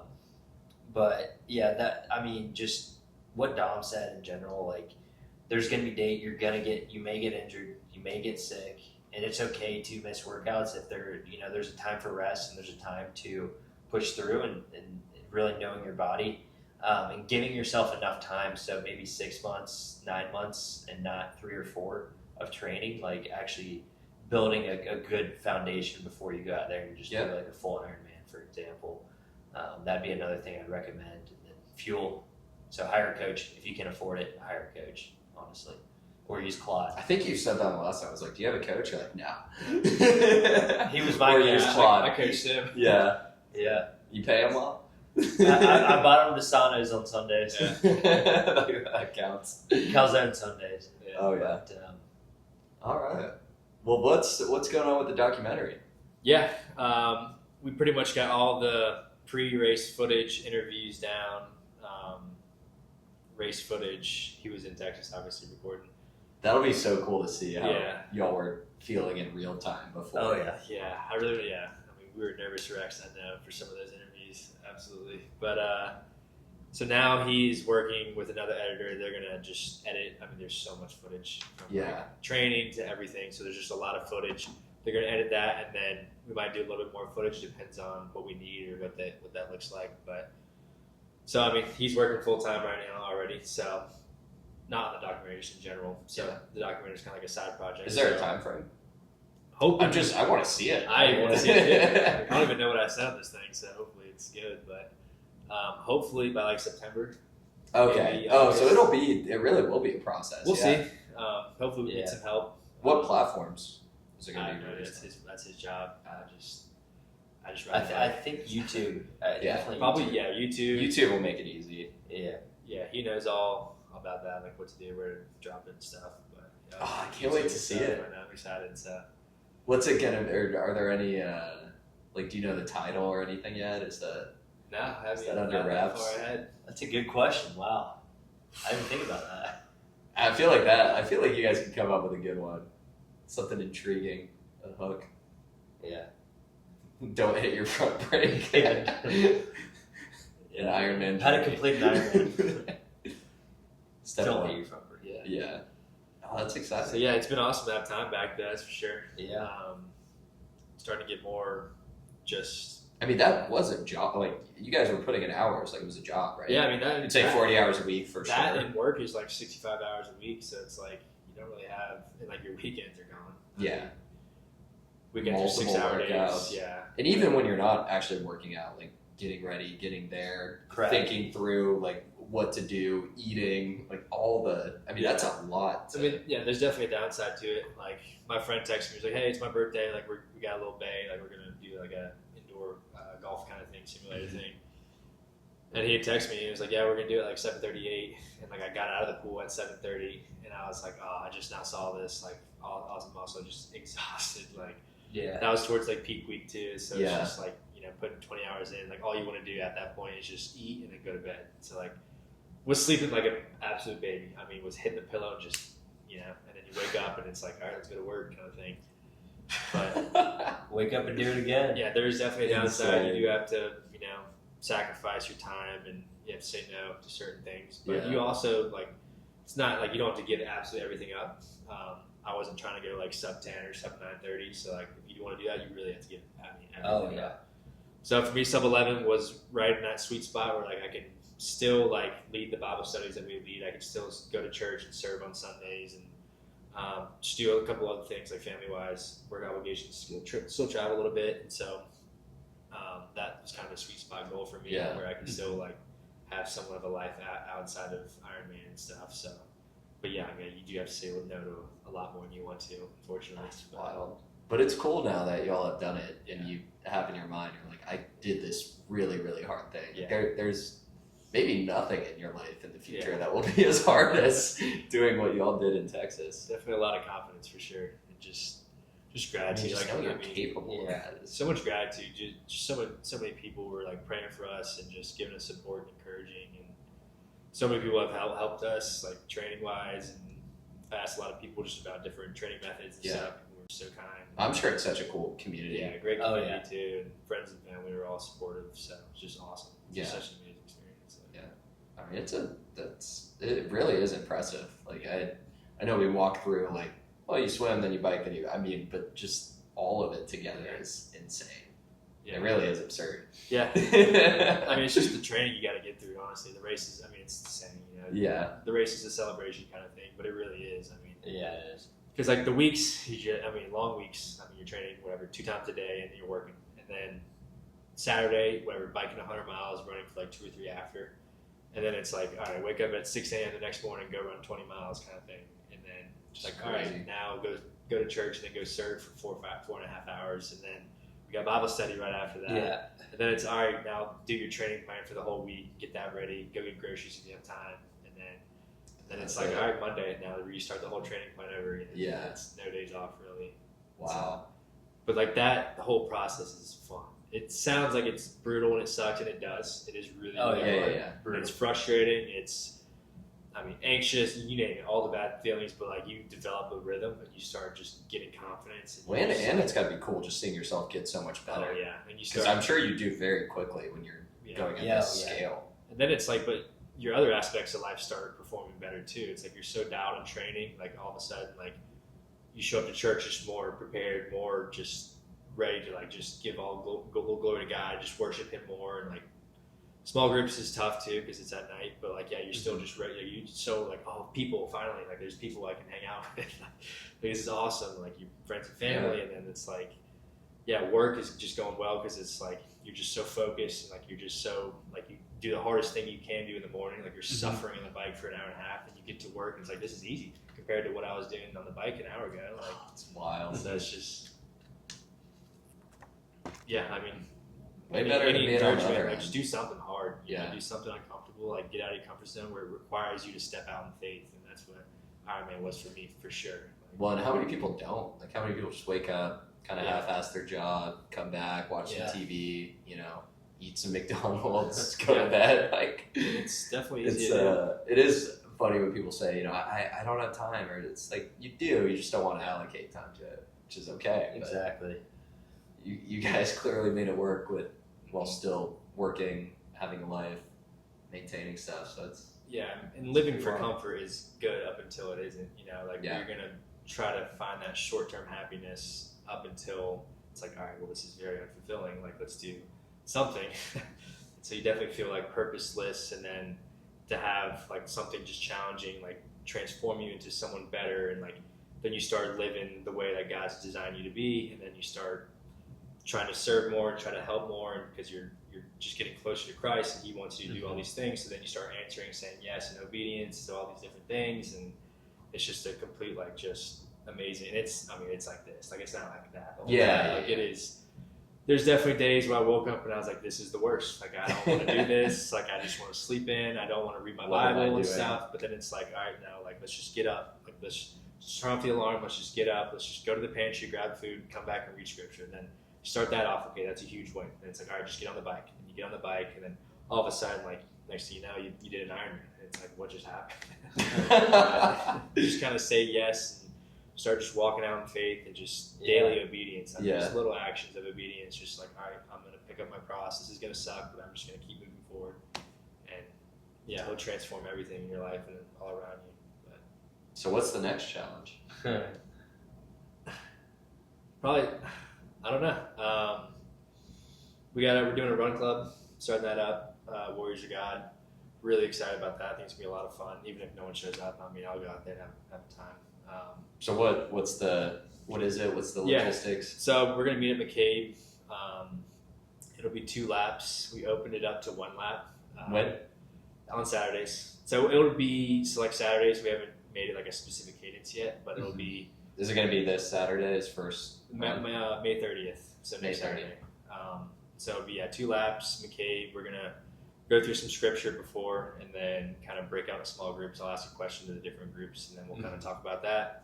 If you've been to Fit and Faith, it's similar to that. And so we'll do that, and then we'll run for a couple miles. I think 5.6 is the kind of the limit there, and then get coffee after. So nice. Yeah. Really excited about that. All right, so May 30th. May 30th, Grand opening. So, do you guys have some participants already? Yeah. We got some. I think we'll have a good crowd, good turnout. Yeah, that's awesome. Yeah, really excited. But no races really on the calendar. I think. I got some more work obligations too. Studying for my CFP and stuff, so that's taking more free time, which is great. Like I really enjoy finance and personal finance, so I'm really trying to lean into that as much as I can right now. Yeah, it's good to lean into things that other people might not enjoy. And that's a challenge. That's another big challenge. So I'm learning just so much and really enjoy learning that. And so right now I have a marathon on the calendar, I think, for November. But now that probably just sounds like. So we'll try to do sub 3 is my goal there. So. Okay, that's a commitment. So that's a good. What is that per mile? Like 6:40? No, 6:52. 6:52. So if I can stay healthy, I feel confident, but that's the if. That'd be you impressive. gotta stay healthy. Sub 3, because that's healthy is key.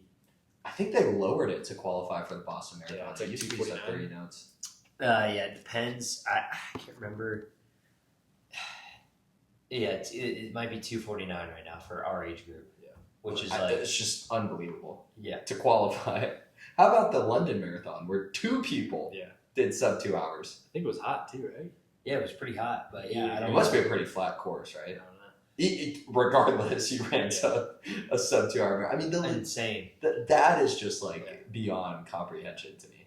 That and 2 people did it. I think the second person who finished was their first marathon ever, or something like that. Yeah. Yeah, that's not for me. And they were both wearing the same Adidas shoes. Sub 3 is definitely. I thought about buying them. The same.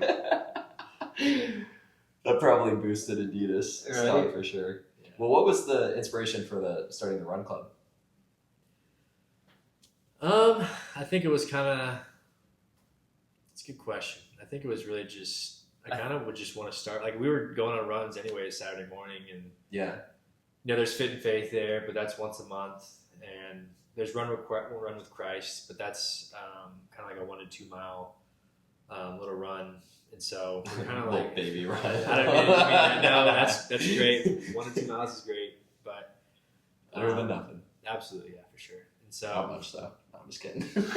I haven't been to Run with Christ or anything, but I don't know why. I got a little calling. Was just like maybe we should start something. Like, we kind of did like a little pop up run club when we were training.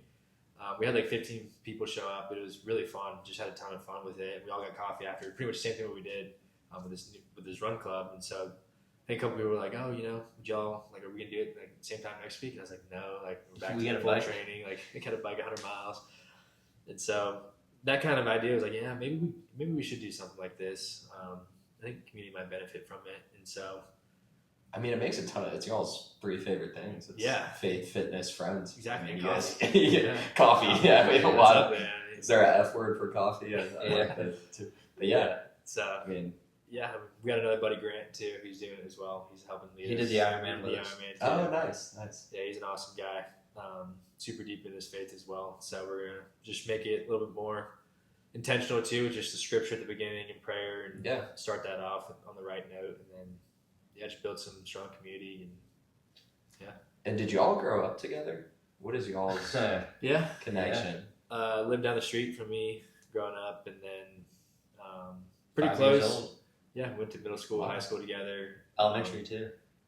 I would say we weren't. Yeah, elementary. We weren't that close. We were close in high school, but not like we are now. And then college, we didn't really talk much at all.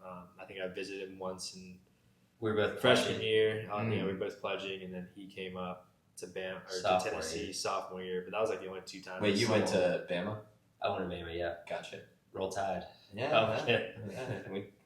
I'm just so happy we beat you my senior year. Oh, we tore down the goalpost 2022.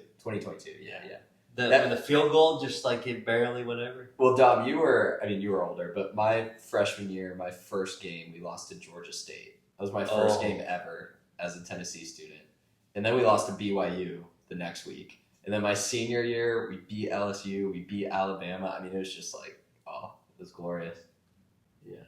That was like the worst program record in history, I think. For your class? When the Georgia State BYU that year? Yeah, it was awful. Lost to Vandy too, got demolished by Vandy. We lost to Georgia State. The University of Tennessee Knoxville lost to Georgia State. Yeah. My first game. Yeah. But going back to the run club too, real quick. There's a lot of run clubs out there, but the number one, because Dom and I lead Bible studies too. Like one of the number one things, like people are like, they're seeking community. Mm-hmm. So it's like, especially if you can tie in faith and community, plus fitness, all 3 of that just in one. Yeah. And the way we're setting this run club up is like you're forced to go meet people because you're going to be in a little bit of a small group, which is something that Fit Faith does so well. And so it allows you to actually it forces people to have a conversation that you maybe not have had if it was just like, all right, guys, let's stretch and let's run.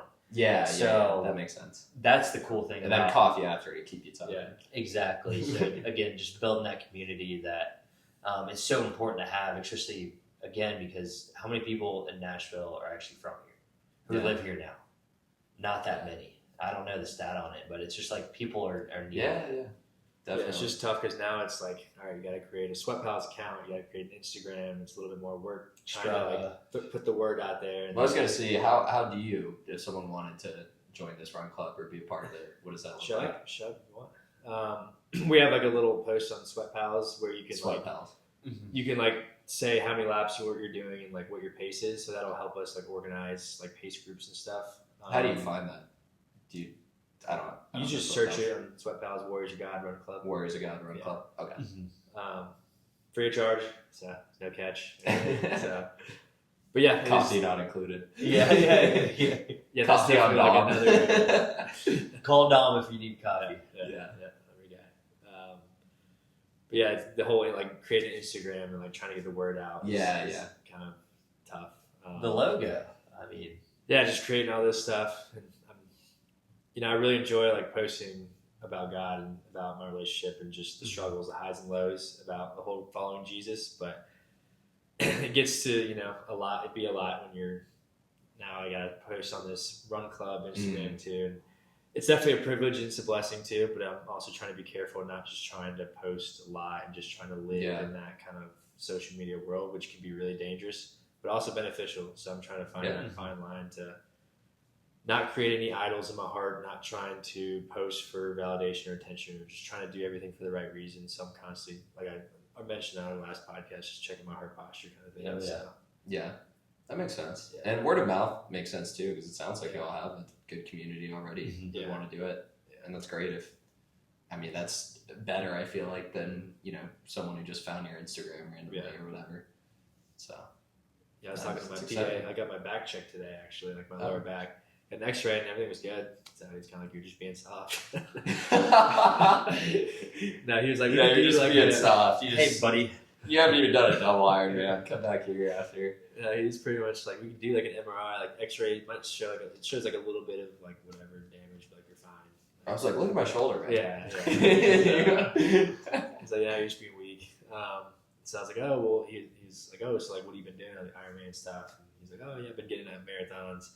Like, oh, well, we got a run club coming up next Saturday, so invited him. He's like, oh, that's pretty cool. And he like checked the Instagram. It was like 20 followers. Like, oh, okay, yeah, we'll see. Like maybe we'll. It's like, well, don't judge me. This hasn't started yet. So we'll see. Hopefully he shows up. But that was kind of funny. Yeah. Well, anything else exciting going on, Rob? Or no races on the calendar. I've been doing marathons and now an Ironman for 3 years, so I'm kind of just. What's your marathon PR? 2:54. You ran a 2:54 marathon? Yes, but it was when you ran it. It was a net downhill course. There's an asterisk next to it. Yeah, there's an asterisk next to it. It's not a qualifying race? No, it's a Boston qualifier. That counts. Don't you asterisk this net downhill? Well, it doesn't matter. Where was it? But Tucson, Arizona. That's where, is it Casey Neistat, or I don't know, that his last name, the YouTuber? Yeah, I know who you're talking about. He has a cool video. It's called Cyphus and the Impossible Dream, but he was in an accident on a scooter in New York and like broke his femur and a bunch of stuff. And he was like, ever since that day, I wanted to run a sub 3 hour marathon. Oh, yeah. And it took him, I think it was after he turned like 40 something. 26. And he ran in Arizona. I think it must have been the same course. Oh, yeah. If you're looking for a PR course. I think it was his like 30th marathon. Yeah. Okay. But it's a cool video. I would do Tucson this year. Tucson 2:54. If he beats that, then I'll have to go do it again. Out of spite. Yeah. 100%. But no, I would say what's next, at least for now, is just getting more involved in the church, growing my faith, trying to build the community just in general, however I can help and serve best. That's just kind of what I'm doing, focusing on now, to make sure that I'm not idolizing training or, all these different aspects of life that is so easy to get attached to and idolize. So that's what I'm focusing on. So easy to idolize Ironman and all these races, like. I know we know a buddy, I think, and now that's his escape is like just going to training. Like when something bad happens, he goes to training, and it's very dangerous because what happens when training is taken away, when you get injured or whatever, You hit the front brake. Then it's like something's going. Metaphorically, of course. Then it's like, what do I do now? Where do I step to? So it's about having that foundation, and then Ironman, all that stuff is next, second, and then Jesus first. But I got a question for you. Hit me. Would you do an Ironman? Oh, I don't know. I maybe at one point in my life, I think I'm really focused on moving to New York and being recently married, but I wouldn't say no. I wouldn't say like, no, I definitely wouldn't. I mean, I could see maybe at one point in my life, but I'm not particularly itching for it at the moment. I don't blame you. Too many images of bloody faces right now. What's it called? Jesse Eatsler does like the one. What's that called? Misogi. Do you have like a Misogi challenge this year? Oh, I have heard of that concept. I don't know. I feel like I quit my job. I got married. Traveled a bunch. Now I'm here. About to move to New York.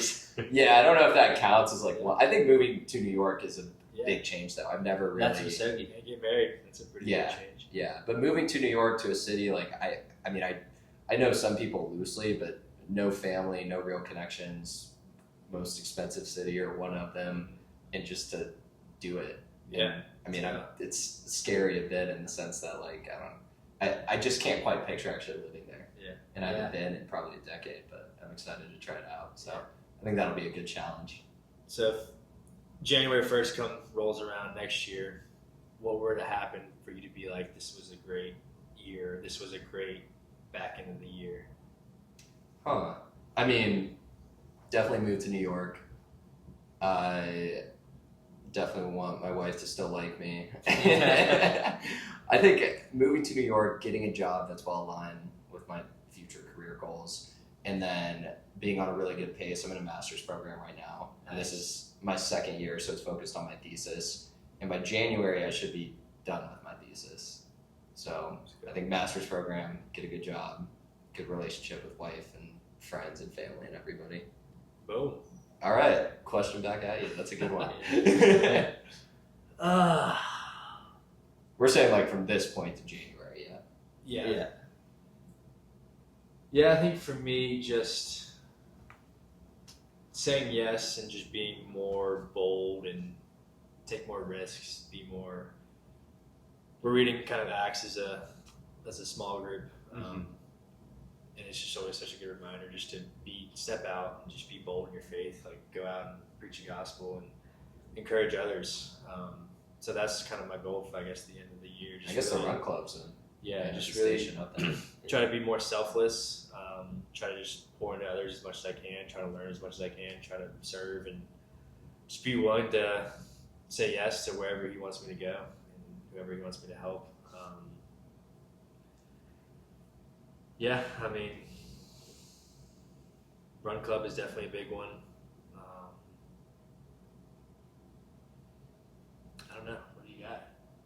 I feel like I already said it, but just no matter, like, I don't, like, I may do another marathon. In Arizona. That downhill's only, of course. No, but just, I don't even remember the question, but I know it was something along. So if you look, like, it's January, it's the end of January, I'm saying you look back from now to then, what would you look back and be like, this was a really successful second half of my year? Yeah. I would say to see how the run club progresses, one, just reaching the one more, help just build the community as much as possible. I really want to focus less on me. I feel like the beginning of this year for me was a lot of focused on me rather than others. And I kind of want to give back as much as I've given so much in my life. It's just like, I want to continue to just, like, the main thing would be grow my faith, surrender everything. And then from there, just like God, whatever God wants me to do is what I'm going to do and follow and really like act in obedience. That would be one of the big things. And then the run club 100%, and then just continue to visit family. Yeah. It's so easy to. Where is your family at? Both of my sisters are in Georgia and North Atlanta. So they're 4-hour drive, not terrible. Yeah, but not convenient either. It's not just like a weekend. Chattanooga, that traffic's always brutal, but let alone Atlanta. Yeah, exactly. Mom's in Auburn, Alabama, and Dad's in Tampa, Florida. So we're all over the southeast. Gotcha. So it's tough to go see. It's there's not one location to go to. It's 3 different locations. But make sure I definitely want to go visit. And parents are getting older, so I mean, they're 62, 63. It's like I want to play golf with my dad for as much as I can before you just never know. Yeah, I saw some interesting chart. It was like the different relationships you have in your life and the amount of time you spend. Mm-hmm. It was obviously the first few years with your parents, and then it kind of just slowly like dwindles as your life goes on until the end. It kind of peaks a bit more, or I guess like at the age typically when your parents would be sick or close to dying, you visit more. And then it was like coworkers. It's obviously 0 while you're in grade school, and then it just shoots up, and it's like the majority of your time is spent with coworkers. Yeah, which is crazy, just crazy. I mean, it doesn't have to be, but typically. No, that's the I mean, I feel like I hang out with my coworkers a lot. You're forced to. Yeah. But I mean, that would be. I mean, I already did my Muskogee. The Ironman was the Muskogee, so. No, I don't think that's good enough. You guys got to do something harder. Ultraman, I don't know, but yeah, really looking just to. I guess not relax, not get idle or anything, but just pursue other areas rather than endurance. I feel like it's been a lot of endurance the last couple of years. So what would y'all's Muskogee be for next year? It's a great question. We'll cross that bridge when we get there. Yeah, fair enough. Like for my fitness goals, I definitely want to like try to qualify for the World Championships, the half Ironman. So that's always been in the back of my mind. Yeah. So I think next in June 2027, I'll start training or that'll be when I start racing, because then you can qualify for Nice, France in September 2028. Oh, that'd be so to be able to go to Nice, that'd France, so and compete cool. would be really fun. Yeah, so that's a bucket list item. So that's in the back of my mind. And if I try to compete for Worlds starting in June of this year till June next year, then it'll be somewhere in North America, which is still cool. But I think getting to go to Nice, France would be absolutely awesome. So yeah, that'll be probably one of my Muskogees next year. But I think just the documentary too is a huge thing for me this year. But y'all have little control over that right now. Yeah, right that's now, kind of all we're just kind of waiting, in the editing, trying to help if we can, but it's pretty much just them to edit. Oh, I'm so excited to see it. I know nothing about editing. Do we know roughly how long it's gonna be? No idea. Like, know nothing about. We don't have no idea. It's 60 seconds. You're like, dude, we made it. We got a lot of footage. We got a ton of footage, but I can't wait to see it. I mean, that was just a whole like new challenge, new thing. Yeah, like, I had never really been in front of a camera before. So that was super uncomfortable. Just being able to like tell my whole story in front of a camera too was just a whole nother. Probably much more legit camera than this one. He's like, he's got like the huge lighting. It is a good one. There's like the big lighting. It's like here and here, and like right on my face, camera, and it's just like hey, now go. It's like, oh wow, okay. So I'm excited. We share our testimony and stuff on there. We very vulnerable. Got pretty deep, pretty vulnerable. Hoping it can really just help one person. So amazing if it does. Yeah, absolutely, it'd be worth it. So I'm really excited to see how it is, because I don't even remember what I said anymore at this point. I said that. Hopefully it's something helpful or beneficial. But it's just the only footage is you scaring the old lady, Rob getting cursed at. You're like, dude, I didn't even see you filming these. So we're just really making sure that we're making it about Jesus too, like what he did in our life. And it's not about us. Not about us. Like, compete, like really. Just making sure it's about him having the right heart posture. But.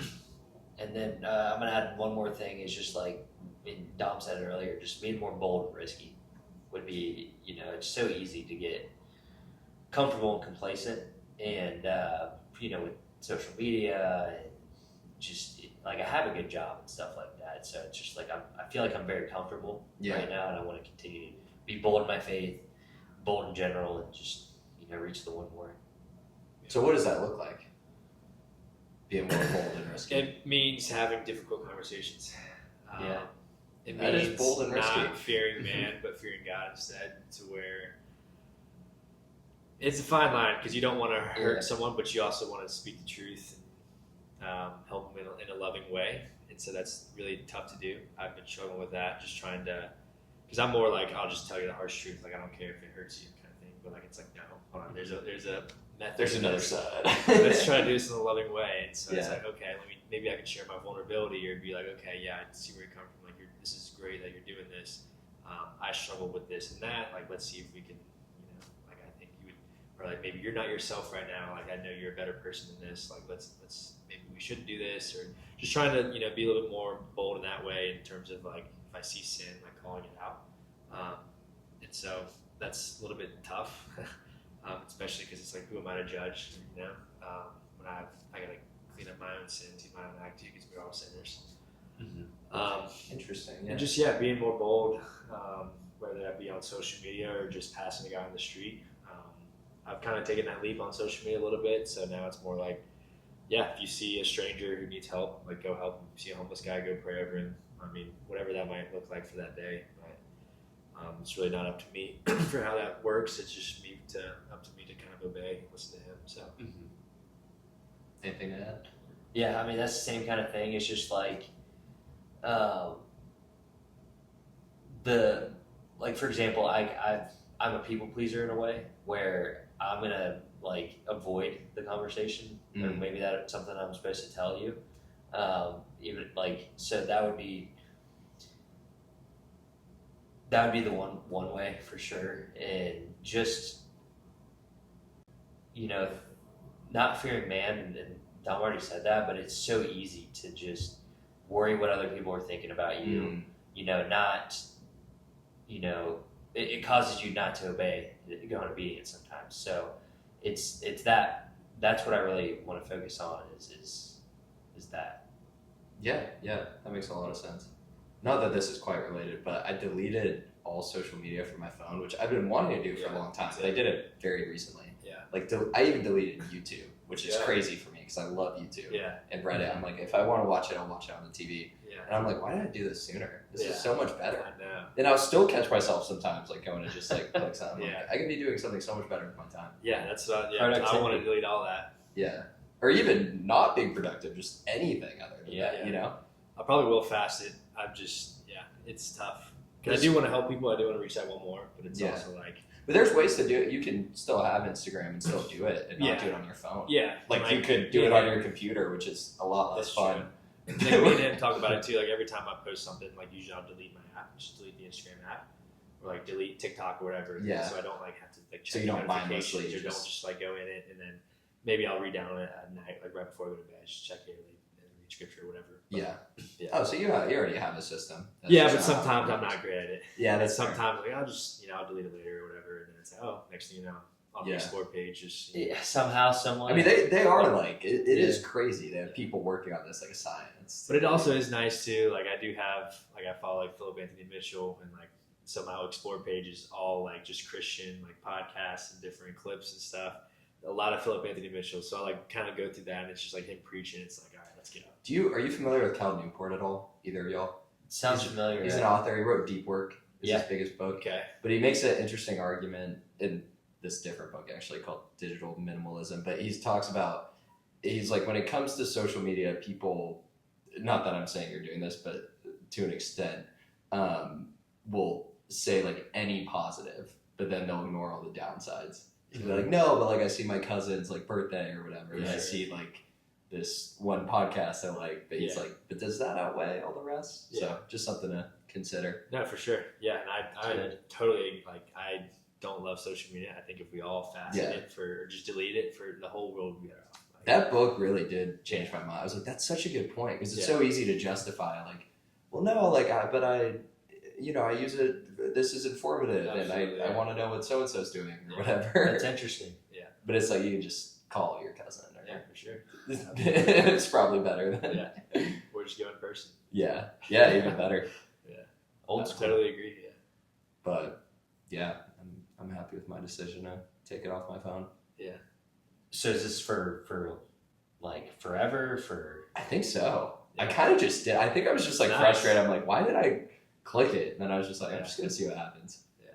And then I'll log in Instagram on my computer every now and then and check it, but it's much less like mindless than it is. I want to just pay someone to like post for me, and then I'll just never be on social media. media. That'd be the ideal world. Yeah, because so I delete the app every day, and so I don't have Instagram until like the end so of you the delete day. it until the end of the day. So I delete it off my phone every day, and I re-download it on my phone. Interesting. Yeah. So we all have different little systems, but still better than it just being there and the whole time. Because next thing you know, it's 2 hours, or not 2 hours, but whatever it is, an hour. No, it is insane though. You go in like a time loop. It's like you're eating like was that Percy Jackson? They're eating the lotus flowers and they're in this casino for days. You're like, what just happened?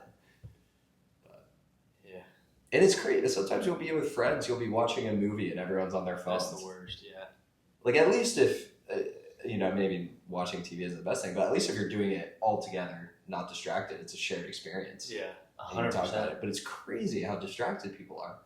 I mean, it's everywhere you go. I mean, going in an airport, airports. Airports are insane. People walking their dogs. Like I remember, the waiting lounge at the doctor the other day, and then people were all just sitting there. Like everyone's sitting there, just like the only one, just I'll see people walking sometimes with their heads down. Oh yeah. Like how can you even see? Yeah. It's crazy. I try not to judge, but I definitely judge that. I mean, who knows, what people would learn or who people would meet if we all just had one more conversation each day. I mean, if we just put it down, just say, hey, how are you? And then they're like, I'm not doing great. Actually, thank you for asking. Or I'm doing great because of this. And maybe you should try. But it's just so shallow. That's so much better. It's just so shallow, just scrolling.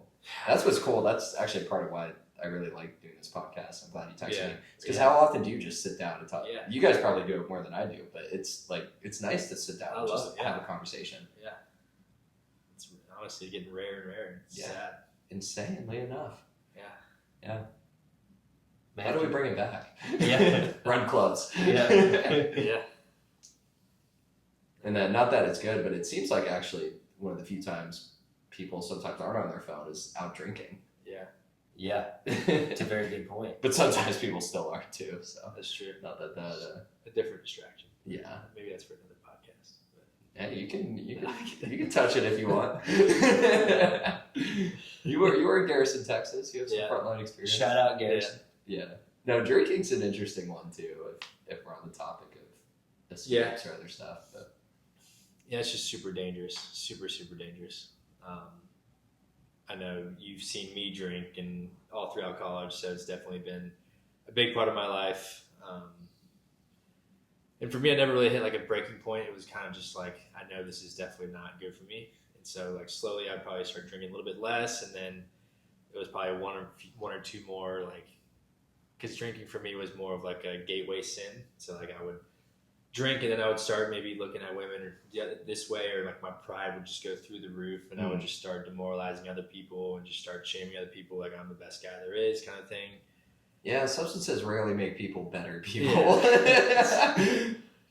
So and there's the whole controversy you don't want to shame people for drinking, and if you have a drink that's not a sin, but drunkenness is a sin. So yeah. There's definitely people flirting with that line of oh no, I'm just having a drink and that's okay. Mm-hmm. It's we should. Well, it is a slippery slope because I feel like a lot of people no, I'll just have a few drinks, but then after you have a few drinks, it's I can't stop myself. Now it's I got to keep going, and then that's where you end up with all the negative. And we shouldn't be trying to flirt with the line of sin. That's always a dangerous game that you're gonna lose eventually, and you're gonna lose bad. So for me, I'm just gonna cut it out. Love being sober. It's been so much fun. See clearly. I bet especially the Ironman. Not that excuse doesn't feel like the right word, but it gives you a good reason to. Because I feel like socially it can be, depending on who you're hanging out with, that is a big part of any social group. So for you to be no, I'm focusing on my training. My nutrition's strict. I'm training. I can't. This isn't a part of it. Yeah. So I don't know if that made it easier for you, but I imagine it would if. Well, a big part of why I love drinking is because it made me more confident in speaking and talking to people. And now it's the total opposite. And then now I feel a lot more confident being sober and having good conversations and actually talking to people. Which Much is rather take that than reverse. Yeah. So now I'll go out and I won't drink, but like I'll have great conversations, talk to people, and like I love it. Just going out sober, like it's a ton of fun. When it was total opposite growing up, but coming up on a year, so but didn't really drink. Rob's drunk right now. Yeah. I was hanging out in Garrison. As one does. Yeah. Are you sober? Yeah. Last time I drank was July 4th, 2025. Wow. Okay. Same kind of thing. So almost a year. Yeah, almost a year. Just, I think it was, there's a lot of reasons why, but it wasn't just going to be one drink. It was definitely one of the big ones too. It is interesting when, upon reflecting, I mean, there's so many reasons why. You could go financial on the cost of drinking and going out and hearing the effects of like how it makes people feel, how it takes away days if you're hungover and other stuff. And I mean, on paper, it's a crazy sell. It's poison. People just try to poison themselves. Yeah, it's just, it was a gateway sin for me. And I mean, I drink, and then it's just a lot more sin just starts getting invited in, and it's just so much more easier to be susceptible to that and give into that than if I'm sober and clear-headed. Now coffee, though, we can't give up that addiction. Well, everybody's got their vice. Much different. One makes you think clearer. Yeah. Mm-hmm. But I mean, like, if you drink and you're fine, then I mean, if you have one drink and you're good, like, so be it. Have at it.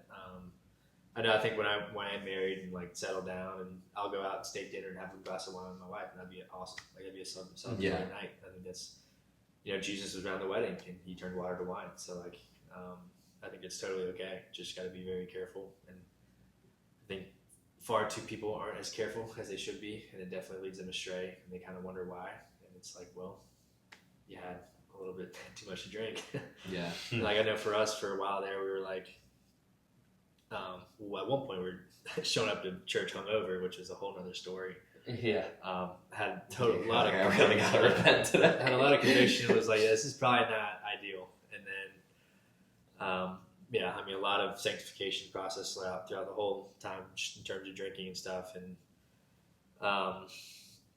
then eventually, I didn't know where I was going with that. So I lost my train of thought. You're just like, I'm done. Well, I mean, there's a lot of conviction, but I lost my train of thought too. What What made the final decision? Like, I get how you guys were kind of building up, having these thoughts, but I'm sure, like you're saying right now, it's kind of a battle. Like, you maybe stop, and then next thing you know, it's Sunday. You're like, oh, a little hungover. A lot of hungover. A lot of hungover. Yeah, I mean, and everybody's different how they handle alcohol. Yeah, and it's a case by case. But for me specifically, it was like that was going to lead to lust. That was going to lead to all these other things that were just drawing me away from God, for example. And so just over time, joining Bible studies, got convicted to just like one guy in our Bible study was like, well, why do you drink anyways? What's the point of it? And I was like, it feels good in the moment, but I feel terrible and guilty for the next week. Exactly. So, just that I don't even know. But it is going. That is an interesting question. Like most people have never been asked. Oh yeah. Why did you drink in the first place? I remember because at one point we were like, oh, we probably drank too much last night. Yeah. Like, we definitely did. We only had a couple drinks. Like, no, we were fine. Like, we only had a couple. And so then we started, like, counting drinks. We would, like, write them on our hand. And then with a pen. We'd bring a pen with us. Like, the next morning. Like, would it scare you guys? Wake up, you're like, what? We had 11 drinks. I think sometimes people don't count either because you get, sometimes people pour, like, 3 shots in a mixed drink. Yeah. Like, that's not one drink. That's 3 drinks. Well, we were counting that as one. Yeah, that was the thing too. Then I was like, okay, now we're gonna limit ourselves to just 1 drink a night. And like, okay, well, give me a triple old fashioned, triple shot. What's the best bang for our buck? It's like, okay, well, now I'm drunk, so it's like, okay, now let's just be sober. Let's just try sobriety for a while. Yeah, and there was no end time It was honestly. You're like, I'm just gonna Let's just see what happens. Out, If you can get to a year, great, and then go from there. But it's like once you get to 10, 11 months, you're like, all right, I'm not hungover ever. Like I'm way more productive. I show up better for people. My relationship with God is closer. Yeah. Like it's all these benefits, and you're more confident. Like I was less confident I had to drink in order to be more confident. Yeah. To ask out a girl or whatever. And it's crazy because it's not even something you're doing; it's something you're not doing. Yeah, exactly. I guess for me, it was never like I have to stop drinking. I have to stop drinking. I have to, like it's never like focusing on the drinking. You have to like you can't just take away a negative. You have to replace it with a good. So like it was never just like drinking. Oh my gosh! It was more just like all right, Jesus. All right, running. All right, family. All right, let's just serve. Let's just help people. Yeah. Like that just became like a priority, and then drinking just kind of just went away. It wasn't really like a thought process. There's no like space for I it. cannot drink. Like I wasn't like thinking about it all the time. Like there definitely was times where I was tempted, and I was like, no, like not right now. Like maybe later, but just not right now. Because I was like, oh, maybe I'm like I need to serve. I need to train for Ironman. I need to do all this, that, and the other. And it was more just like trying to just grow my relationship with Jesus, and then like replacing that with drinking, and then that kind of became the forefront of everything. Like just all different types of sin too. It was like just not thinking about the sin. It's like yes, you have to be aware of it. Like you can't. You got to pray about it, and you have to have accountability partners too to help you out in that process of like, am I sinning? How am I sinning? Where am I sinning? But it was more just like focusing on the good and like focusing on building my relationship with Jesus, and all that kind of just fades away. But interesting, yeah. Oh, that's a good reflection. Yeah, it is. Yeah, you definitely have to replace it with something though, because you're gonna fill something with something. Yeah. So make sure it's always how it's gonna be. Yeah, like you're done Ironman training, you gotta start run clubs or something. Fill the void. It is funny how these conversations go too. We went from Ironman to the purpose of alcohol or lack thereof. Yeah. Well, anything else to cover? Yeah, I can talk forever. Yeah, I've got nothing. What do you think is the biggest problem in Nashville right now? The biggest problem in Nashville? That's a good question. I've seen just a lot of people struggle with dating. Dating is a big one. I'm not a master dater. I'm single. So like, I didn't know if you were about to get like political or like. I just see a lot of people struggle with it, especially just being in Bible studies. Pretty much everyone, for the most part, is single, and so they've all just had bad experiences with dating, or just very, maybe I don't know about idolizing a spouse or whatnot, but like a lot of people are really yearning for a relationship too. So it's definitely just a big struggle, especially with huge young community in Nashville. So I think it's just a growing. See, so I do have an opinion on this, but I'm married. I've known my wife. We've been together for years and years. So I've never been on a dating app. I've never had a date outside of college, and it seems just hard to do. Like I know there's different run clubs. I've always said to my single friends, I'm like, why don't you do a run club? Like, they at least kind of care about themselves. Like that's that's a good activity. But I find it strange that people say, and not that you're necessarily saying this, but I've had people say like Nashville's such a horrible city to date in. Yeah. But I'm like, why? There's so many young people. There's so many cool things to do. Even outside of, obviously, like Broadway's right there. But outside of that, there's great restaurants. There's great coffee shops. There's like Germantown, Neuhoff. That whole area is great. Downtown's great.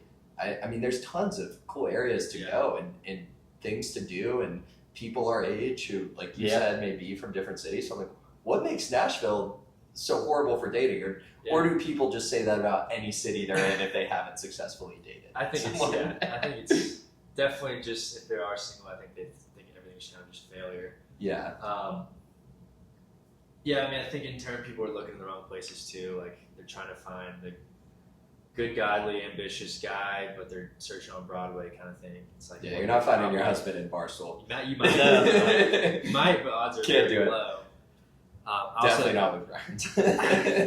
I also think there's also just I've talked about it with Rob too. There's just the perceived options in today's age is really dangerous. So everyone thinks like if someone has something slightly off, like they're gonna just swipe left metaphorically. Try to find the next person. Or quite literally. Or literally.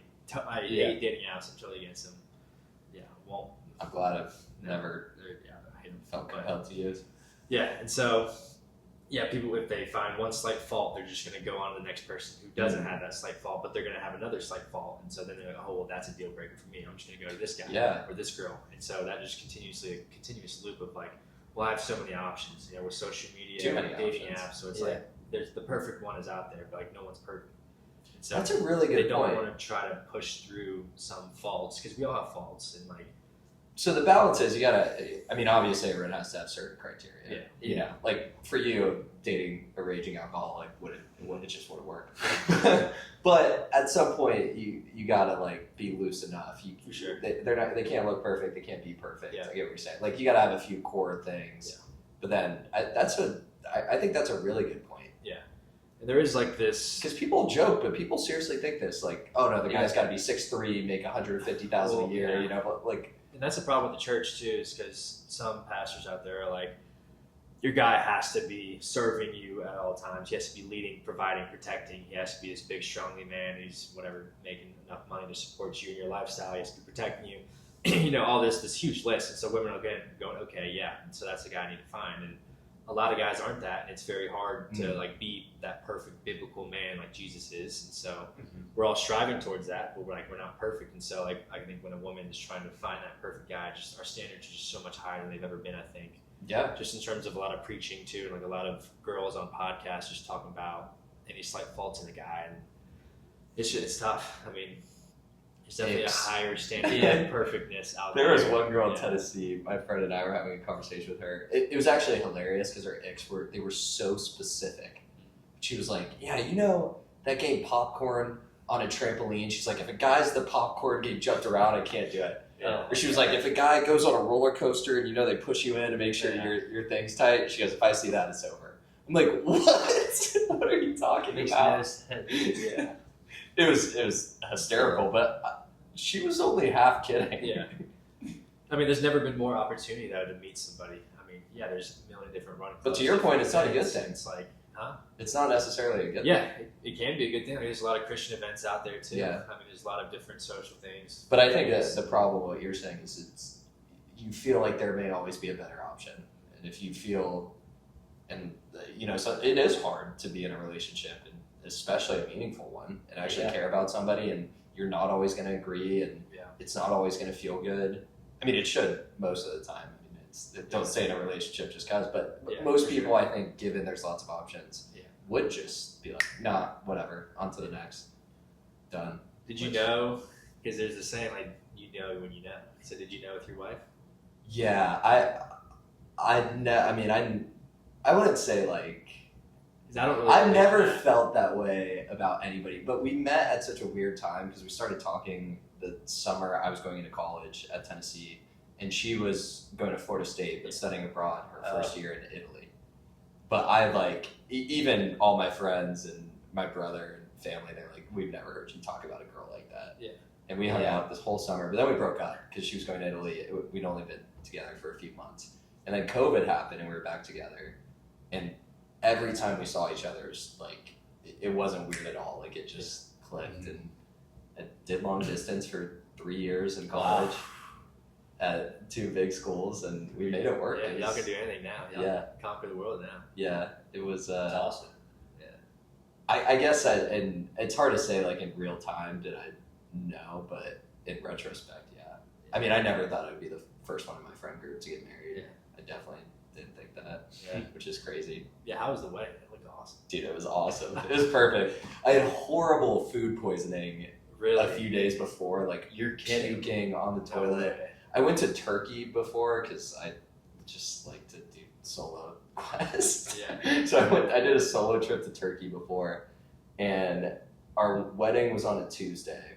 So I flew from Turkey to Italy on Saturday, and we were out with all our friends, and I felt like I had to run outside. I felt nauseous and dizzy. I was so confused. I was puking all night. I felt terrible. But outside of that, everything we did was great. We had 3 different events. I couldn't really eat that much, but which I felt that the food was so good. Like, I had a few bites, but one of the servers came out. They're like, "Sir, is everything okay?" I'm like, "Yes, it is." Yeah. But it was in an Italian villa. We were with our that's awesome. family, friends. It was Where was perfect. it? It was in Italy? Italy? It was in Florence. Oh, It nice. was, Villa Corsini was the name of the venue. And it was DJ too, right? I DJ'd a little bit. I hopped on the DJ board for a second, which wasn't planned, but I guess in hindsight, What'd you play? predictable. I played Tesla by Mount P. Okay. Go Back by John Summit. Yeah, those were the two. Those were the two I like actually transitioned. Awesome. Yeah. No, it was a good time. And then we went to Egypt and Greece after. Nice. Sweet. Is that for the honeymoon? Yeah. Egypt was interesting. We're in Egypt. We went to Sharm el Sheikh, which is a beach town, and we stayed in a resort, which was super nice. Actually, part of Egypt is Asia, which I didn't know. Okay. So we stayed. It was like the Asia part of Egypt, super east. I didn't know that either. I had no idea. Yeah, it was and then we went to Cairo, which was definitely the most foreign place I've ever been. And I've been to like China, Singapore, Colombia.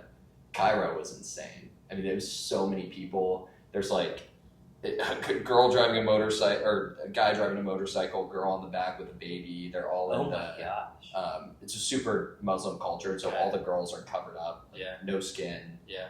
They have the prayer calls going. There's just so many people, and it's a very poor country, and they're very salesy, and it's. I mean, it was interesting. It was just like it was very, very different. But the pyramids were insane. Yeah. Like just mind-boggling to look at. But I don't know if I'd go back. That's awesome. It was definitely an experience. So yeah, other than that, I've just been unemployed, hanging out. Yeah. Heck yeah. Might start Ironman training. Let's go. Come on. You got time now. Yeah. I'm selling a bike. I actually have a friend, Brock, who might want to buy it. That's funny. You can have it. Can he? Yeah. Front brake. He works. lives in Germantown. The front brake works. Yeah, he made sure. If you actually want to sell it, I could ask him. Maybe. I don't like my aero bars, so I've been thinking about it. Yeah, fair enough. He was saying he wanted one, but Yeah. Well, anything else? Anything else? We covered a lot. That's all I got. What was your answer to the biggest problem in Nashville?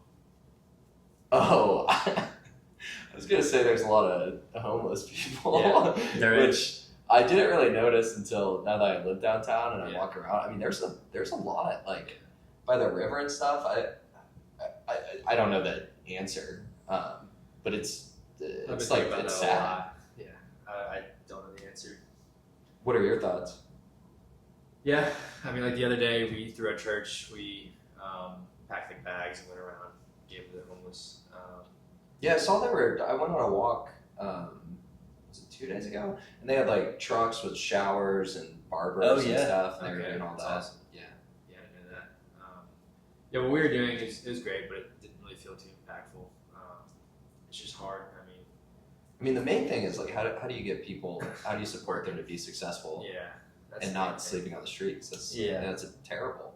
It's like almost like if we're giving them a bunch of stuff, it's almost just leaving them more into despair, and Dependent. dependency, and I have no idea what the answer is, honestly. yeah, I've been thinking about that a lot. It's a great actually. question. It's like a politician. Yeah.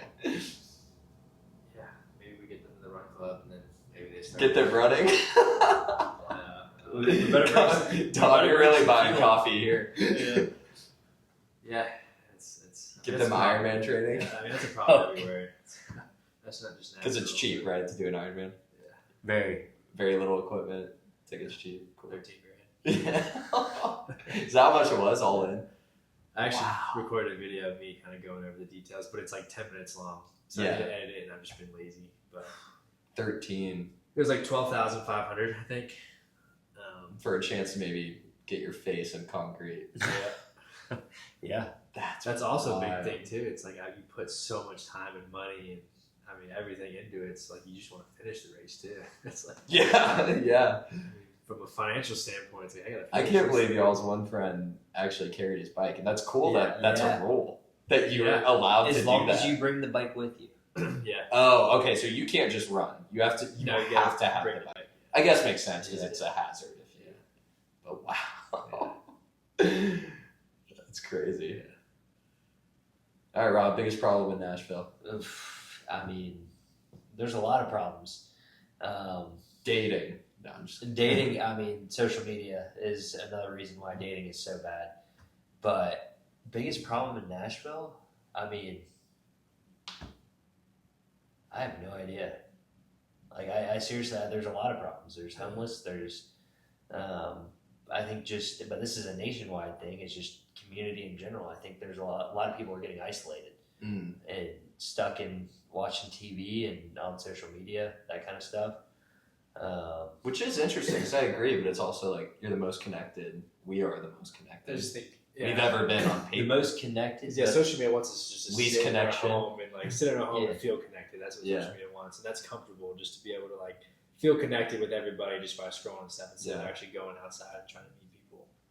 And I think that's what everybody needs to do a better job of. Me It included. is funny. It's like it is really appealing that more old fashioned feels like a weird way to put it, but it is like I don't know. It's just better to have a conversation and actually meet people. I mean, it just feels so much better. Yeah. Everyone knows it feels better, but it's I guess it is just a lot easier to just be on your phone. Convenient. Yeah. Comfortable. We're getting Comfortable. lazy. We're getting lazy in this generation.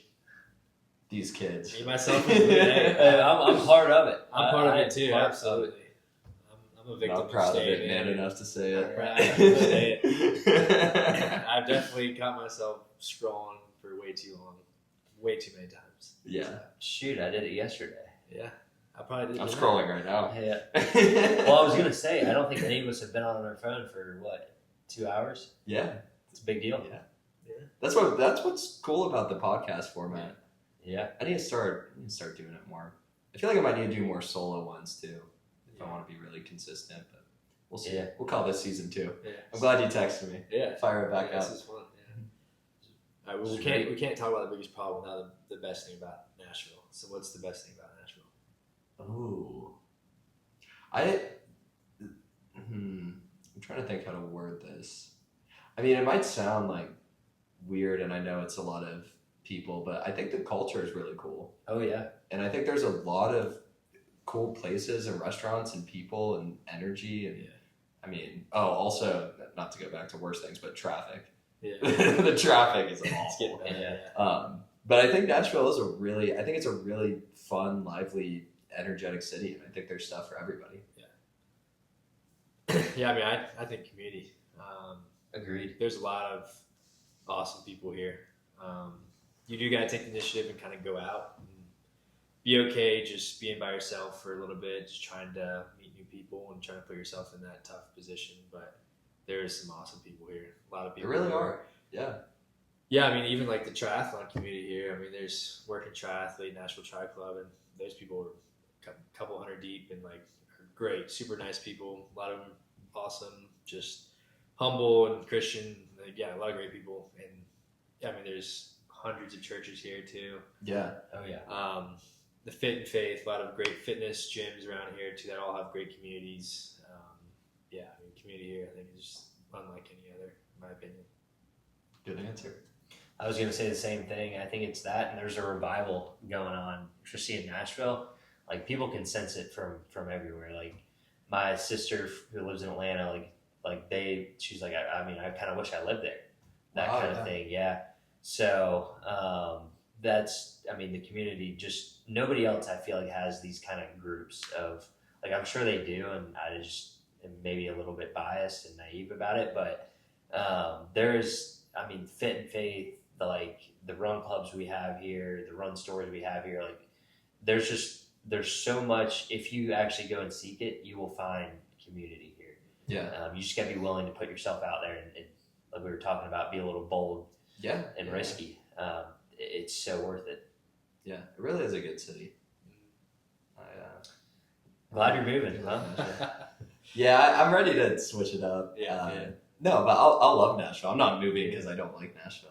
I think we just want to try living in a big city and see what happens. It's awesome. And I feel like I don't know. Like I grew up in California, then moved here. I lived in Italy. I studied abroad for a few months. So I like switching things up. Yeah. every Oh, now and yeah. then. But I'm excited. And I'll always be happy to come back to You need Nashville. someone to take this place, you know. You gotta put in your I'll hold it down, application. yeah, I can. They'll hold down the fort. Yeah. I'll let my parents know Dom's moving in. Yeah. Who's Dom? Oh my He's just got to put a bike on the wall. Yeah. Or just right here. Got like a treadmill right here and bike station. So he's converting. He's gonna do some renovations. Yeah, it's all right. Well, great to have you boys on. Yeah, thanks for the invite. Of course. Hey, appreciate you. Yeah, great to meet you, brother. Yeah, great to meet you. All It was a lot right. of fun. We're 144 minutes. Peace out.